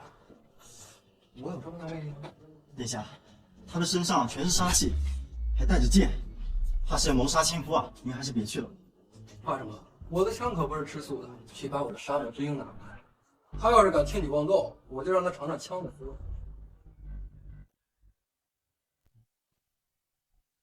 怎么样？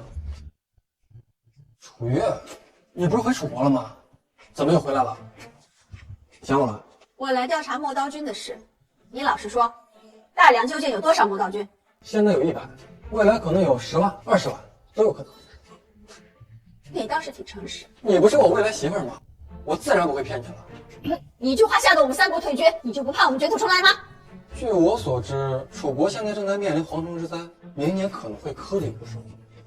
你们敢卷土重来吗？蝗虫正在北上，不日便进入大梁境内，明年你们一样要颗粒无收。你有什么可得意的？那倒未必，我自有破解蝗虫的办法，能够保住大量的农田。笑话，蝗虫是天灾，就算是神仙也救不了，就凭你。你这是不信我喽？我能一口气赋诗100首，创建出以一敌十的磨刀军，还能干掉天下第一游侠国姐，怎么就不可能有破解蝗虫之法呢？你真的有办法治蝗虫吗？快告诉我，无论提什么条件，我都答应。告诉你，可以啊。那你今天晚上留下来陪我。去死！不是好人。摸。你来。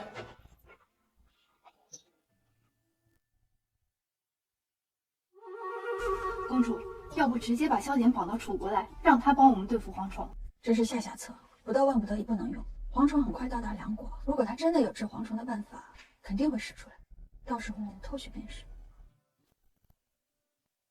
蝗虫已然到达梁国，南方4周必然是颗粒无收，再加上之前的洪灾，一定有大量的灾民。这对大哥来说是个绝佳的机会啊！只要能在赈灾当中立下大功，太子之位就非大哥莫属了。好，你们2个马上行动起来，筹集钱粮，马上赈灾。这一次我们要把老四踩在脚底。一举入主东宫。丞相，南方的蝗灾情况如何？回陛下，南方四周竟然颗粒无收，再加上前段时间的水患，可能马上就流民四起，目前情况十分的危急啊！南方四周那是我大梁的粮仓啊，明年我大梁危了，这件事儿要尽快拿个章程出来。启禀父皇，儿臣早在数日前便开始筹备前粮物资，不日将运往南方四周。只要百姓不乱，局势便能稳住。这个是儿臣写的应对方略。哦，快呈上来。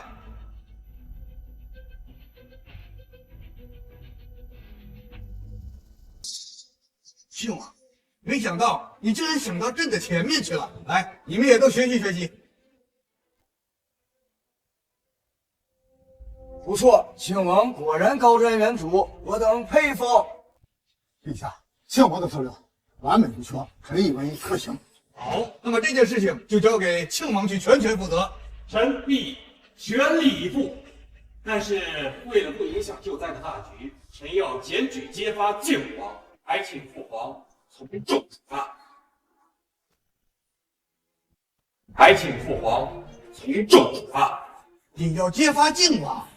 揭发他什么呀？靖王挥霍无度，借掌管军械司职权之便，挪用军费，此事可真？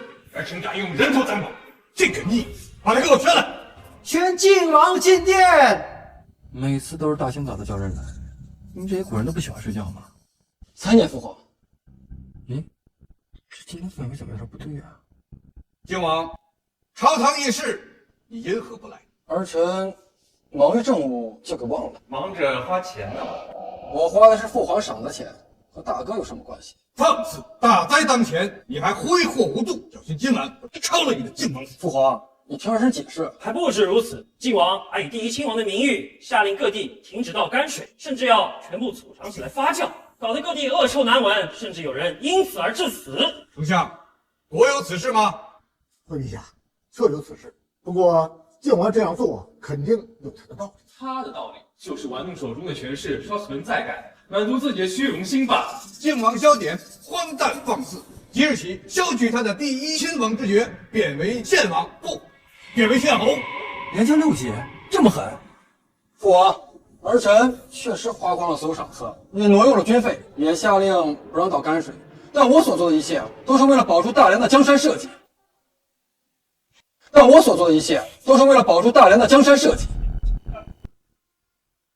真是荒唐！2万两黄金，数万两军费，数日间便挥霍一空，你还说是为了大梁的江山社稷？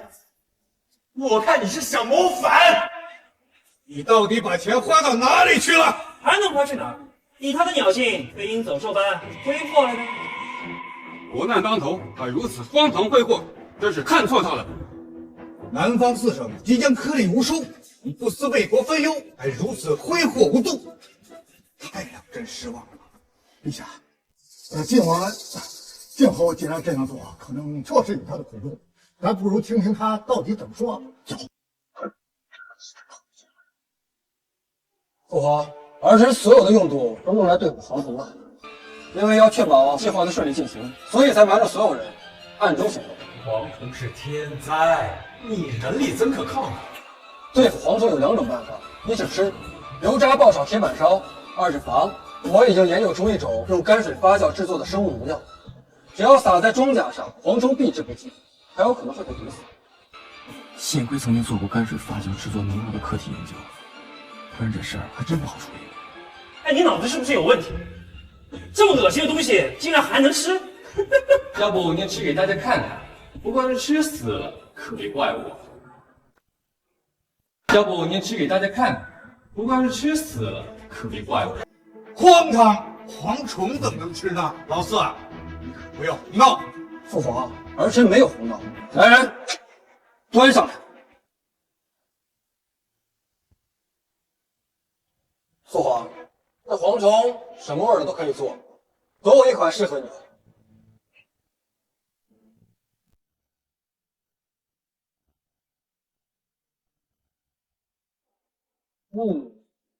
和我在云南吃的一个味儿。父皇，这蝗虫可是天下美味。保证你尝上一口，根本停不下来。大胆！你让父皇吃这种恶心的东西，是想害死父皇吗？哼，父皇他心怀叵测，大逆不道，赶快叫人将他拿下！父王，儿臣不是为了让你吃蝗虫，而是要避免一场灾难。为了天下安危，朕豁出去了。红妈，父皇，万万不可啊！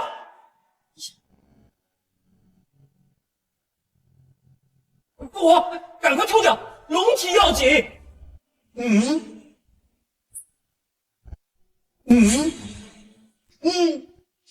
好吃！朕从来没吃过这么好吃的东西，味道不错，好吃极了。主教大人，父王都成了，您无动于衷不合适吧？老臣老了，牙口不好，就不吃了，不吃了啊！这个跟你牙口没有关系，脆得很。你尝尝。陛下，那老臣舍命给陛下。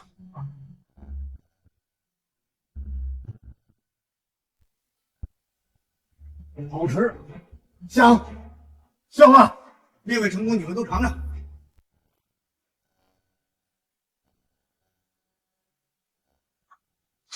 妙，好吃，好吃。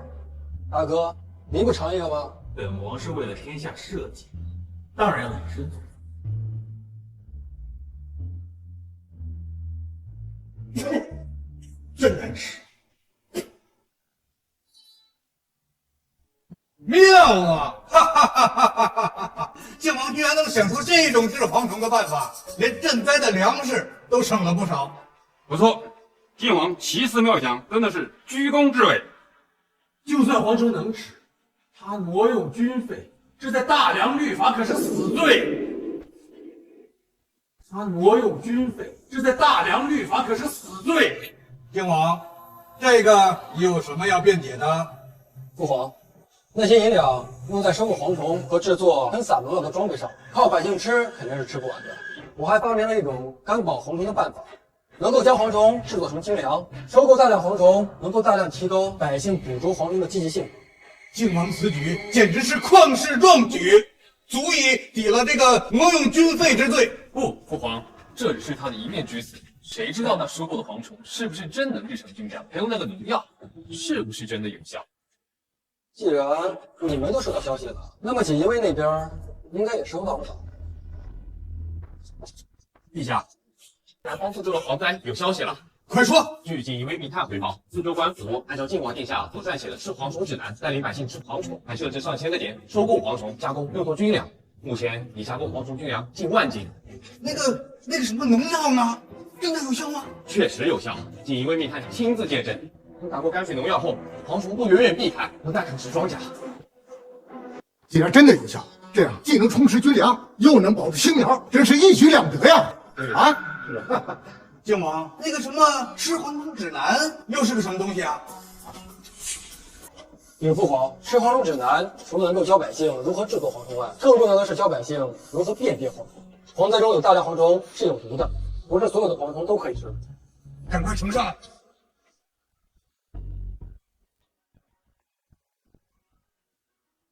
没想到这小小的吃蝗虫居然还有这么多奥妙。可朕旨意，靖王治蝗虫有功，挪用军费一事不再追究，恢复他的第一亲王之前。谢父皇。陛下依礼。小安子，你在门口守着，我要回去睡回笼觉。古月，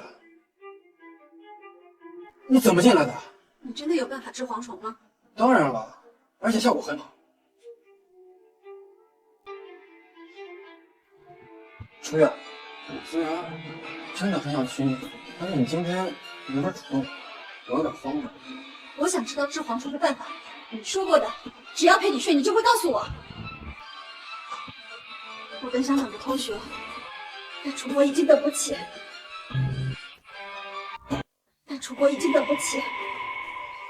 楚国现在已经来不及了。我的办法需要事先做好充足的准备，楚国已经晚了。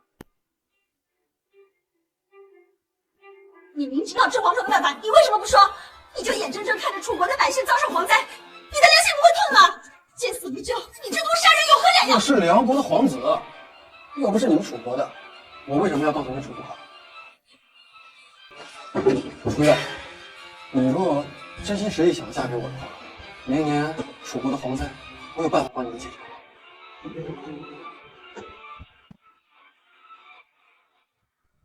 列位成功，朕昨晚彻夜未眠，有3件事让朕忧心不已。不知父皇为何事忧虑，儿臣愿为父皇分忧。让朕忧虑的3件事，这一，南方的青苗虽然保护了，可是之前的洪水让无数人流离失所，这赈灾之事已经刻不容缓。这二，虽然齐、楚、赵3国退兵了，可那魏国5000铁骑虎视眈眈。这三，齐国的使臣已入境半月有余，他要在我梁国的盐涨价5成，这个价格是我梁国万万不能承受。老大、老四，这赈灾之事你们可各选2州，其余事自己看着办吧。朕老了，是该考虑梁国的未来了。父皇，儿臣定然不会让您失望。太子，我竟然真的可能要当上太子了。父皇，儿臣定当竭尽全力为您分忧。好了，丞相留下，你们都下去吧。是。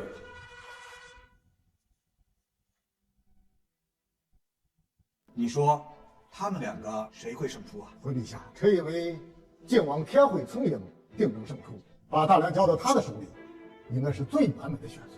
朕呢，认为是老大。自古以来，为君者为求目的，无所不用其极。这老四啊，还是不够狠，而这老大呢，又太狠。朕为此事也是纠结不已。哎，只能交给老天爷来决断了。太好了，大哥，你只要做好这3件事，就可以力压那老四，入主东宫，成为储君了。这3件事难度虽大，但我早有谋划，绝对能比老四做得好。恐怕未必。3弟此言何意啊？为君者，纵横捭阖的手段和阴谋算计，比做事的能力更重要。所以，大哥除了要做好这3件事以外，更要展现出自己手段的智计，这样才更有胜算。3弟的一席话，真是让为兄茅塞顿开。这3件事你们2个去做，我在背后布局谋划，无论用什么手段，一定要把老四拖下水，让他万劫不复。老五，这东西能造出来吗？没问题，这东西不难。好，3天内我要500。是殿下。以工代赈，殿下，陛下让您赈灾，您怎么能用赈灾的钱雇人在这干活呢？还有，赈灾的粮食为何要生沙子？以你的智商，我很难跟你解释。平儿，我新设计的丝袜和包臀裙是不是都做好了？快去穿上，给本王看看。我不，除非你能收回成命，不虐待灾民。大胆，敢违抗本王的命令，本王命令你立马去穿上。不收回成命，我就算死也不从。你反了你了！这女人不能惯，一惯就出毛病。我叫干啥呀？快去啊！徒子徒子。启禀父皇，经过数日的谈判，齐国已经同意只涨价2成，而对其他的国家，他们依旧是涨价5成。竟然拿下了3成，想往殿下还来红手段。全年下来，能为我大梁节省最起码1000万两白银，皇子殿下真是居高至伟，比朕预想的少了不少。这庆王啊，果然没让朕失望。靖王，不知你谈判的如何呀？我可是听说你完全没有去见过赵齐特使啊，莫非你是完全没有把父王的安排放在眼里？见过人忙其他的，把这事给忘了。天下没有免费的午餐，齐国怕是有什么条件吧？齐国的条件并不过分，他们只是要求我们退出梁齐边界离石要塞的争夺即可。放弃离石要塞？丞相，你以为如何？陛下，离石要塞归属一直有争议，但这几10年来，实际掌控权一直在齐国的手上。这放弃与不放弃，其实没有多大的差别。丞相说的有理，那就签订购盐契约吧。齐国的特使已经在大殿外等候，即刻便能签约。离石要塞是什么地方啊？你整天只知道鼓捣一些女人的东西，不知道离石要塞并不奇怪。父皇，晋王整日只知道纵情享乐，对你安排的3件事不闻不问，根本就没有把你的圣旨放在眼里，必须严惩啊！晋王，你又如何辩解？玉王殿下简直一派胡言。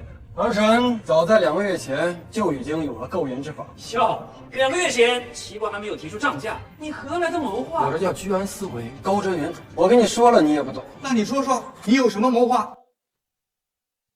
从毒盐中提炼细盐，彻底摆脱对齐国食盐的依赖。荒唐呀，荒唐！毒盐一吃必死，你还从中提炼出细盐？数百年间，全天下的盐都依赖齐国，你想摆脱，简直就是天方夜谭。万一惹怒了齐国，后果不堪设想。你做不出来，不代表我提炼不出来呀。你怎么能拿你和我比呢？父王，提炼之法，儿臣已经完成。御膳房李怀可以作证。传李怀，宣李怀进殿。李怀自递意图蒙骗陛下，说是能从毒盐中提炼出细盐，你还不快快揭穿他！回陛下，晋王殿下所言句句属实，而且还把提炼之法交给了小的。齐国的细盐供应不及，今日御膳房所用之细盐，便是小的从毒盐之中提炼出来的。呈上来！哈哈哈哈哈哈！果真是戏言。陛下，晋王此举造福千秋万代，功德无量啊！晋王，你真给了朕一个天大的惊喜！庆王，去通知齐国特使，从此我梁国不再购齐国的任何戏言。父王，不可能，绝对不可能！他们2个联合起来串通，骗你的！父皇英明神武，怎么可能会被欺骗呢？父皇，儿臣参透庆王居心叵测，危害国家安危，恐怕早就被敌人策反了吧？你血口喷人！一寸山河一寸血，一抔热土一抔魂。你动不动就将本属于梁国的离世要塞拱手相让，你这不是通敌叛国？是什么？我没有啊，父皇，我怎么可能啊？陛下，晋王之言振而发聩，老臣也支持割让离石要塞，现在心如刀绞，内疚之至，请陛下责罚。你也不要说你如此，朕何尝不是如此？活了大半辈子，朕今日受教了。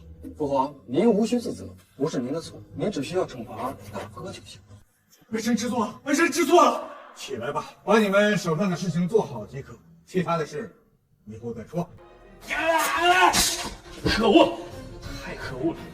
垂手可得的功劳，竟被他硬生生抢了去，大哥还差点折了进去，孰不可忍啊！小看他了，我们还是小看他了。早说我听见，小姐简直就是一条毒蛇，不咬人则已，一咬人致命的那种。所以我下次出手必须要慎重，不出手则已，出手就必定是杀招，让他永无翻身余地。小安子，今儿天气好，把平儿叫来给本王吹箫。今儿我想听《笑傲江湖》。殿下，平儿说了，你一次不收回臣命，虐待灾民，他就一次不理你。我也会吹箫，让我来吧。你会吹箫？这小的片子敢违抗本王的命令，看我不打了你的屁股！殿下，你还是先别打平儿的屁股，你要是再不过去，楚月公主的屁股都快被齐国特使打开花了。小月怎么了？齐国特使这几天经常去驿站找楚月公主，各种威逼利诱的，就是想占她的便宜啊！齐国特使敢动我的女人，我让他后悔！殿下，你去哪儿？找齐国特使。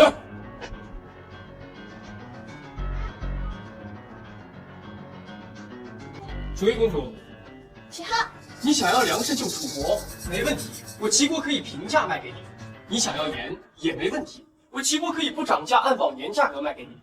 我只有一个条件。什么条件？成为我的女人。看来殿下你自重。本王已经很自重了，本王要是不自重，早就把你强行拉上床，又何须等到今日？竟然是匹猎马，我喜欢。竟然是匹猎马，我喜欢。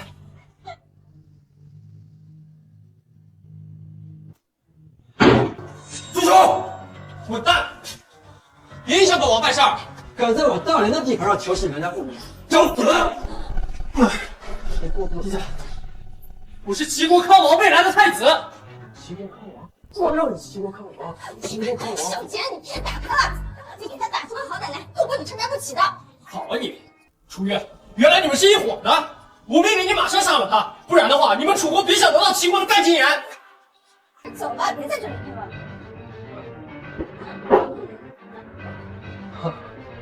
老子，你真以为离了齐国，楚国就买不到一粒盐了？天下之盐10之8九出自于齐国，我要是不卖盐，你们所有人都别想有盐吃。你这话威胁别人还行，你威胁你萧姐，门都没有。萧姐，萧姐这个萧姐，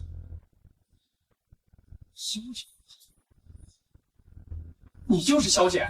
对，我就是那个能从毒盐中提炼出细盐的萧姐。你们齐国靠着制盐，烤着天下人脖子的日子，你真的能从毒盐矿里提炼细盐？当然，要不然我们梁国怎么会买齐国的盐呢？好啊，你齐好，怪不得你愿意站到那里，原来是你的齐国的盐卖不出去了，可不。滚！你的盐打算多少钱卖给我？那要看你表现了，表现好的话，自然可以赔。现在呢7折。我想用5折。那你今天晚上来逛暖房？算了，那还是7折。我觉得7折已经够便宜。大哥，我查到一个关键情报，是关于陌刀君的，就算不能扳倒老四，也足够他喝上一壶。好，咱们马上入宫。冯公公，又有什么事儿啊？父皇那么着急把我找过来。老奴不知啊，殿下您还是快点，陛下脸色不好。哎，这回不是因为别的事儿，纯属是你给气的。我不应该呀，我最近也没犯什么事儿啊。我去，父皇这么大意，看来是不行。靖王，你的陌道军训练如何？禀父皇，陌刀军的训练一切正常，不日将会成为无敌强军。没错。论养朱元珠，你们的确是天下无敌。什么意思？当场行，那就由我来报。你摊上事儿，摊上大事儿。你摊上事儿，摊上大事儿。不，陌刀军不专心练兵，反而在钻研什么养猪技术。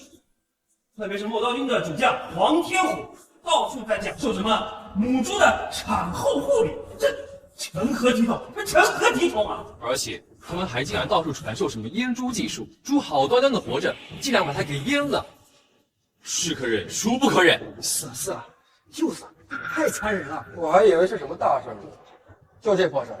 我亲爱的三哥，您是觉得阉猪残忍是吗？当然，简直惨无人道。哦不，是猪道，长此以往，必定会被天下人所不齿。那么阉人就不残忍吗？洪公公，您觉得呢？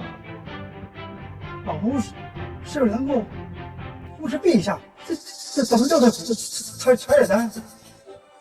老三，你就是为了这事儿才和靖王是吗？不，父皇，我们的意思是，老四训练陌刀军不力，用养猪这种荒唐事把陌刀军引入歧途，居心叵测。我们有理由怀疑，他已经被敌人策反，请父皇即刻捉拿他下狱。好啊，竟然学会我栽赃的精髓了。谁说阉猪荒唐了？阉猪不但能够使猪瘟顺利，还够人长肉，吃起来还没有腥味儿。提高养猪的技术，能够保证军队天天有肉吃。不吃肉，如何带兵打仗？更重要的是，还能够建立父皇的丰功伟绩。哦，老四，你详细说说。老四，你详细说说。父皇，如果我的养猪技术能够得到广泛的应用，那么就大大提高养猪的产量，大大降低猪肉的价格，猪肉没了腥味儿，也就成了优等肉。到时候百姓都能吃肉，岂不感谢父皇的恩德？这天下人人能食肉，若真能实现，我们陛下的功德将超过以往的所有圣人。皇旨，靖王的养猪技术是真的？回陛下，根据锦衣卫掌握的情报，靖王殿下所言句句属实，无半分虚言。好，朕替天下百姓感谢靖王的伟大创举。此事到此为止，散朝。朕要亲自看一看靖王的养猪场。父皇，如果儿臣养的猪能够有幸开得父皇的龙颜，沐浴父皇的龙恩，那一定会长得又快又好。父皇且慢，儿臣要弹劾靖王。还要弹劾？大哥，你没必要这么和我过不去吧？父皇，儿臣要弹劾靖王，通敌叛国。晋国的5000铁骑之所以一直在边界虎视眈眈，就跟他有脱不了的干系。大哥，这么大的帽子，你可不要乱扣啊！竟然跟晋王有关系，这太不可思议了。靖王，我知道你和晋王在竞争、在较量，但是你不能随意诬陷人呐。我没有诬陷，儿臣刚刚得到消息，晋王通过商贾将3000骑军粮卖给了魏国的5000铁骑，这不是通敌叛国是什么？靖王，此事关系重大，你有证据吗？你有证据吗？当然有证据，就在路上，马上就到。靖王，庆王所言是否属实？属实，不愧是我大哥，调查的真仔细呀。这晋王殿下真的勾结魏国呀！靖王，不要激动，老臣绝对不信你能做出这个事情。我没有意气用事，我真的干了。你们大家都听到了啊！父皇，你听到了，他承认了，他真的勾结魏国，这是叛国罪，立即处死。小简，朕一直对你寄予厚望，没想到你却干出此等事来，太让朕失望了。来人，来人，即刻拿下这个叛国贼！慢着，你的证据快到了，河西的军报应该也快到了吧？河西有个狗屁军报，你别再垂死挣扎了。河西大捷，诛歼魏国5000铁骑。河西都没有出兵，怎么可能大捷呢？胡说！河西军只有3000人，如何歼魏国5000铁骑？谁传的？本王要砍了他的猪头！你看都没看军报，怎么就觉得谎报军情了？你的兵不行，不代表我的不行。笑话！河西军归西路军指挥，何时成了你的军队？军报拿来。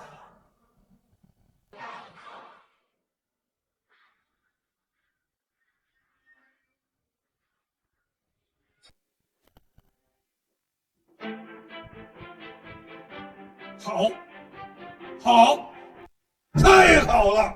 丞相，你给他们说说，晋王卖给魏国铁骑的军粮是由毒蝗虫所致，使用后魏国铁骑被毒死近1000人。莫刀军带着晋王闲置的手雷对魏国铁骑进行攻击，魏国铁骑被炸死炸伤无数。河西守军趁乱攻击，与莫刀军一起全歼魏国铁骑。不，绝不可能！莫刀军不到1000，河西军只有3000，如何全歼5000魏国铁骑？一定是他。你和河西军串通，一起谎报军情。锦衣卫也刚取得捷报，5000颗魏军人头被垒成高台，在边疆震慑魏军，事情确凿无疑。运筹于帷幄之内，决胜于千里之外。老四啊，你真给了朕一个天大的惊喜！如此旷世奇功，朕都不知道怎么奖励你。想要什么，你自己说。都是父皇领导的好，都是父皇提的那3大件事，儿臣只是奉命执行罢了。那就先不讲，等到3件大事办完以后，一并奖励。现在就剩下赈灾，朕希望你再给朕一个惊喜。3件大事，萧雨已经完成了2件，就算我们赈灾做得再好，也是赢不了他的。未必，现在做什么事情都不重要了，但是只要我们抓到他的把柄，把他彻底打压下去，到时候父皇就只能选择大哥入主东宫。靖王，你着急召开朝会，所为何事啊？禀父皇，儿臣要弹劾晋王3宗罪。你又弹劾我啊？大哥，你都弹劾我多少次了？能不能换点新意呀？放心，这是最后一次，一切都要结束。3宗罪，说说看。父皇，这第1宗罪就是贪污赈灾钱粮，第2宗罪也和赈灾有关，就是虐待灾民，导致天怒人怨，差点激起民变。大哥，你这是危言耸听啊！你忘了你前几次也是这么说的吗？后来都被啪啪打脸了。这次是例外，贪污赈灾钱粮，虐待灾民，激起民变，这道都是大罪。接着说。臣刚刚查明，晋王在赈灾的粮食中掺入了大量的泥沙，他名义上有10万斤粮食，但是实际上只有8万斤。整整贪慕了2万斤粮食。竟然往米仓里掺沙，这太过分了！太过分了！那虐待灾民又是怎么一回事啊？虐待灾民又是怎么一回事啊？禀父皇，您下旨拨钱粮赈灾，但是他靖王却要求那些灾民做苦力才能得到钱粮，这不是虐待灾民是什么？差点搞得天怒人怨，激起民变。这些情况，锦衣卫应该也早已查明了。不错，靖王所说之事，锦衣卫确实都掌握。你既已掌握，为何不如实禀报？莫非你锦衣卫早已被靖王收买？哼，想要谋反不成？大哥，你就别再乱扣帽子。王统领肯定是给父皇已经禀报过了，只是父皇觉得我做的是对的，不予追究法。哼，笑话！你若是对的，全天下就没有错事了。父皇爱民如子，但可惜现在您的一世英名就要被他给毁了呀！靖王说的对，朕确实是认为他做的对，丞相也是这么认为。父皇，你老糊涂了呀！他动摇国本，放肆！父皇，儿臣失言，儿臣不明白。丞相啊，你给他说说。陛下，每次赈灾参谋之事都不可避免，到了3民手里的粮食也只不过剩下了5、6成。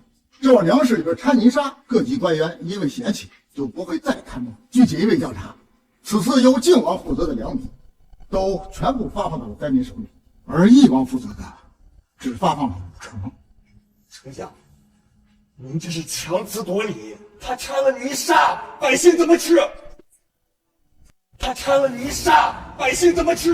粮食里掺了泥沙，老百姓照样可以吃，但是那些贪官污吏却吃不下。这正是靖王殿下的大智慧，老夫实在是佩服。至于让百姓们做苦力换粮钱，那是以工代赈，这也是靖王殿下的旷世之举呀！本王不服，明明是虐待百姓，怎么还成了旷世创举？这同样的粮食，单靠赈灾只能救百姓的命，这样的话，不但能救了百姓的命，还能避免了他们的惰性。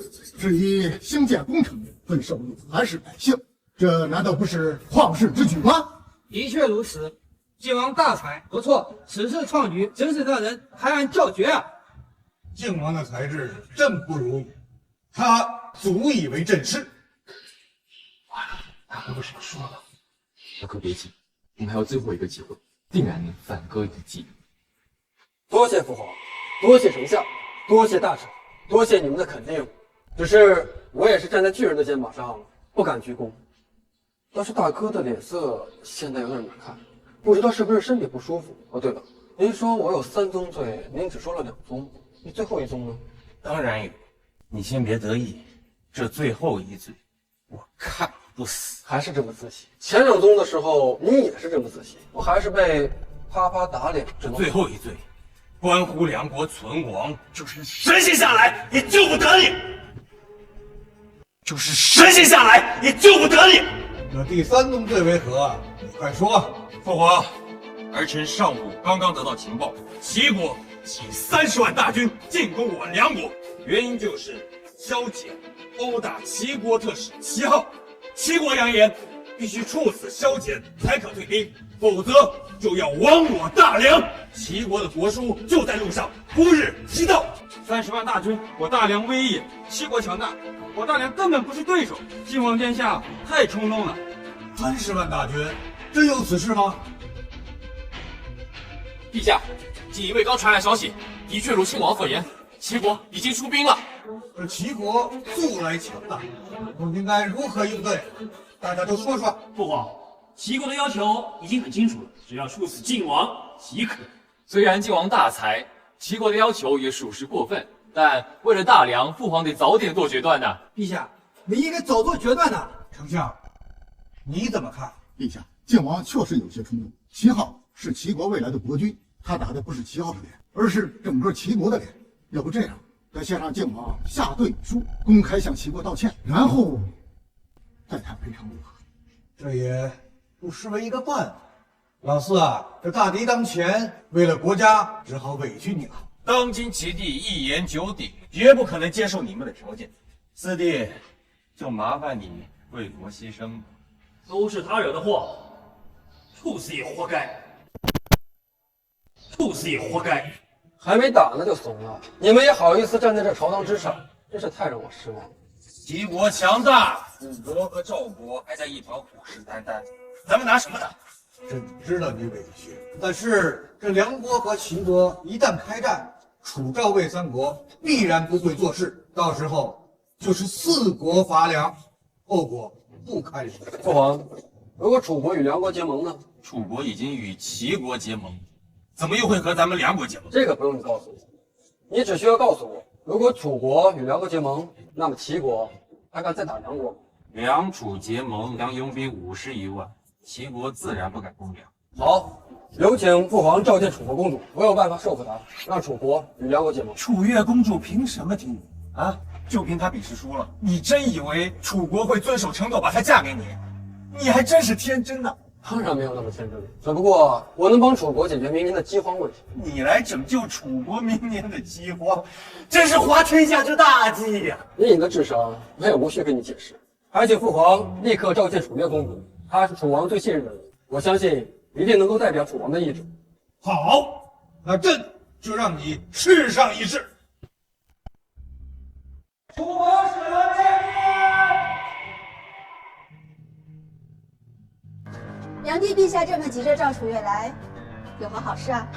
我梁国欲与楚国结盟，特召见公主一起来商议。齐国起兵30万攻打梁国，梁国此刻又欲与楚国结盟，梁帝陛下这是要拉楚国下水，是拿楚国当傻子吗？公主误会了，此事与父皇无关，是晋王扬言，说是能让公主同意梁楚结盟。哼，也不知道他是哪儿来的自信。倘若是别人的话，本公主根本没有兴趣。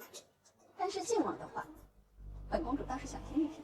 多谢小月月给我面子。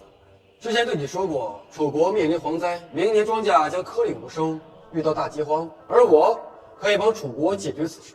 你这是在开玩笑吗？我很认真啊。你们自己都没有富裕的粮食，拿什么救济楚国？蝗灾、洪灾对梁国的影响也不小，半点粮食也不可能给楚。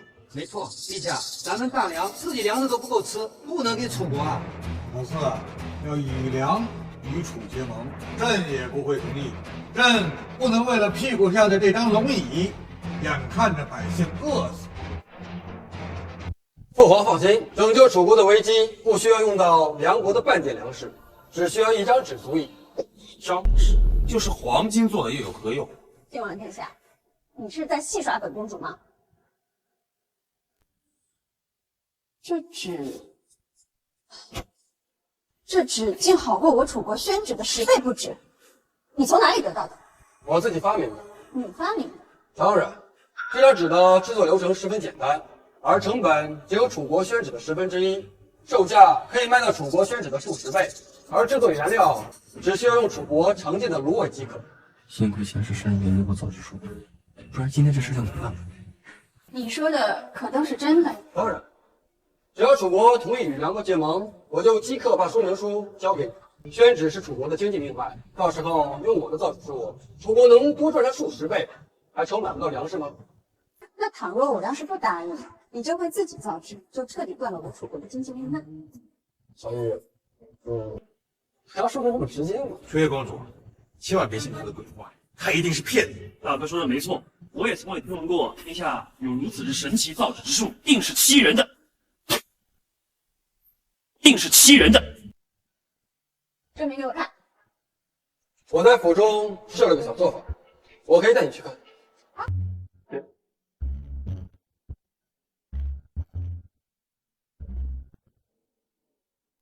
梁帝陛下，我愿意说服父皇，就用这晋王的造纸之术交换我梁楚结盟，楚国将出兵牵制齐国，解除梁国此次危机。楚越公主，你千万别信他，一定不能被他骗了。我楚越行事还用不着庆王殿下来担心。好，甚好，朕就等楚越公主的好消息。等一下，要想我把造纸术交予你，我还有一个条件。什么条件？你要嫁给我。可以，但是我不做小。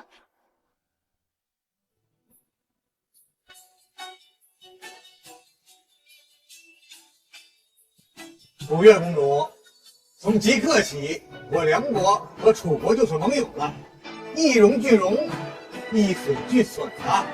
我楚国的铁骑已开赴齐国边境，并向其递交国书，令其不得进攻梁国，否则将视为与楚国为敌。好，甚好！朕在此要宣布一个消息，朕决定册封4皇子修简为太子，并代朕监国。天下这么大呀，朕想去看啊！谢父皇。大哥，你是我的大哥，你是我的哥，监国太子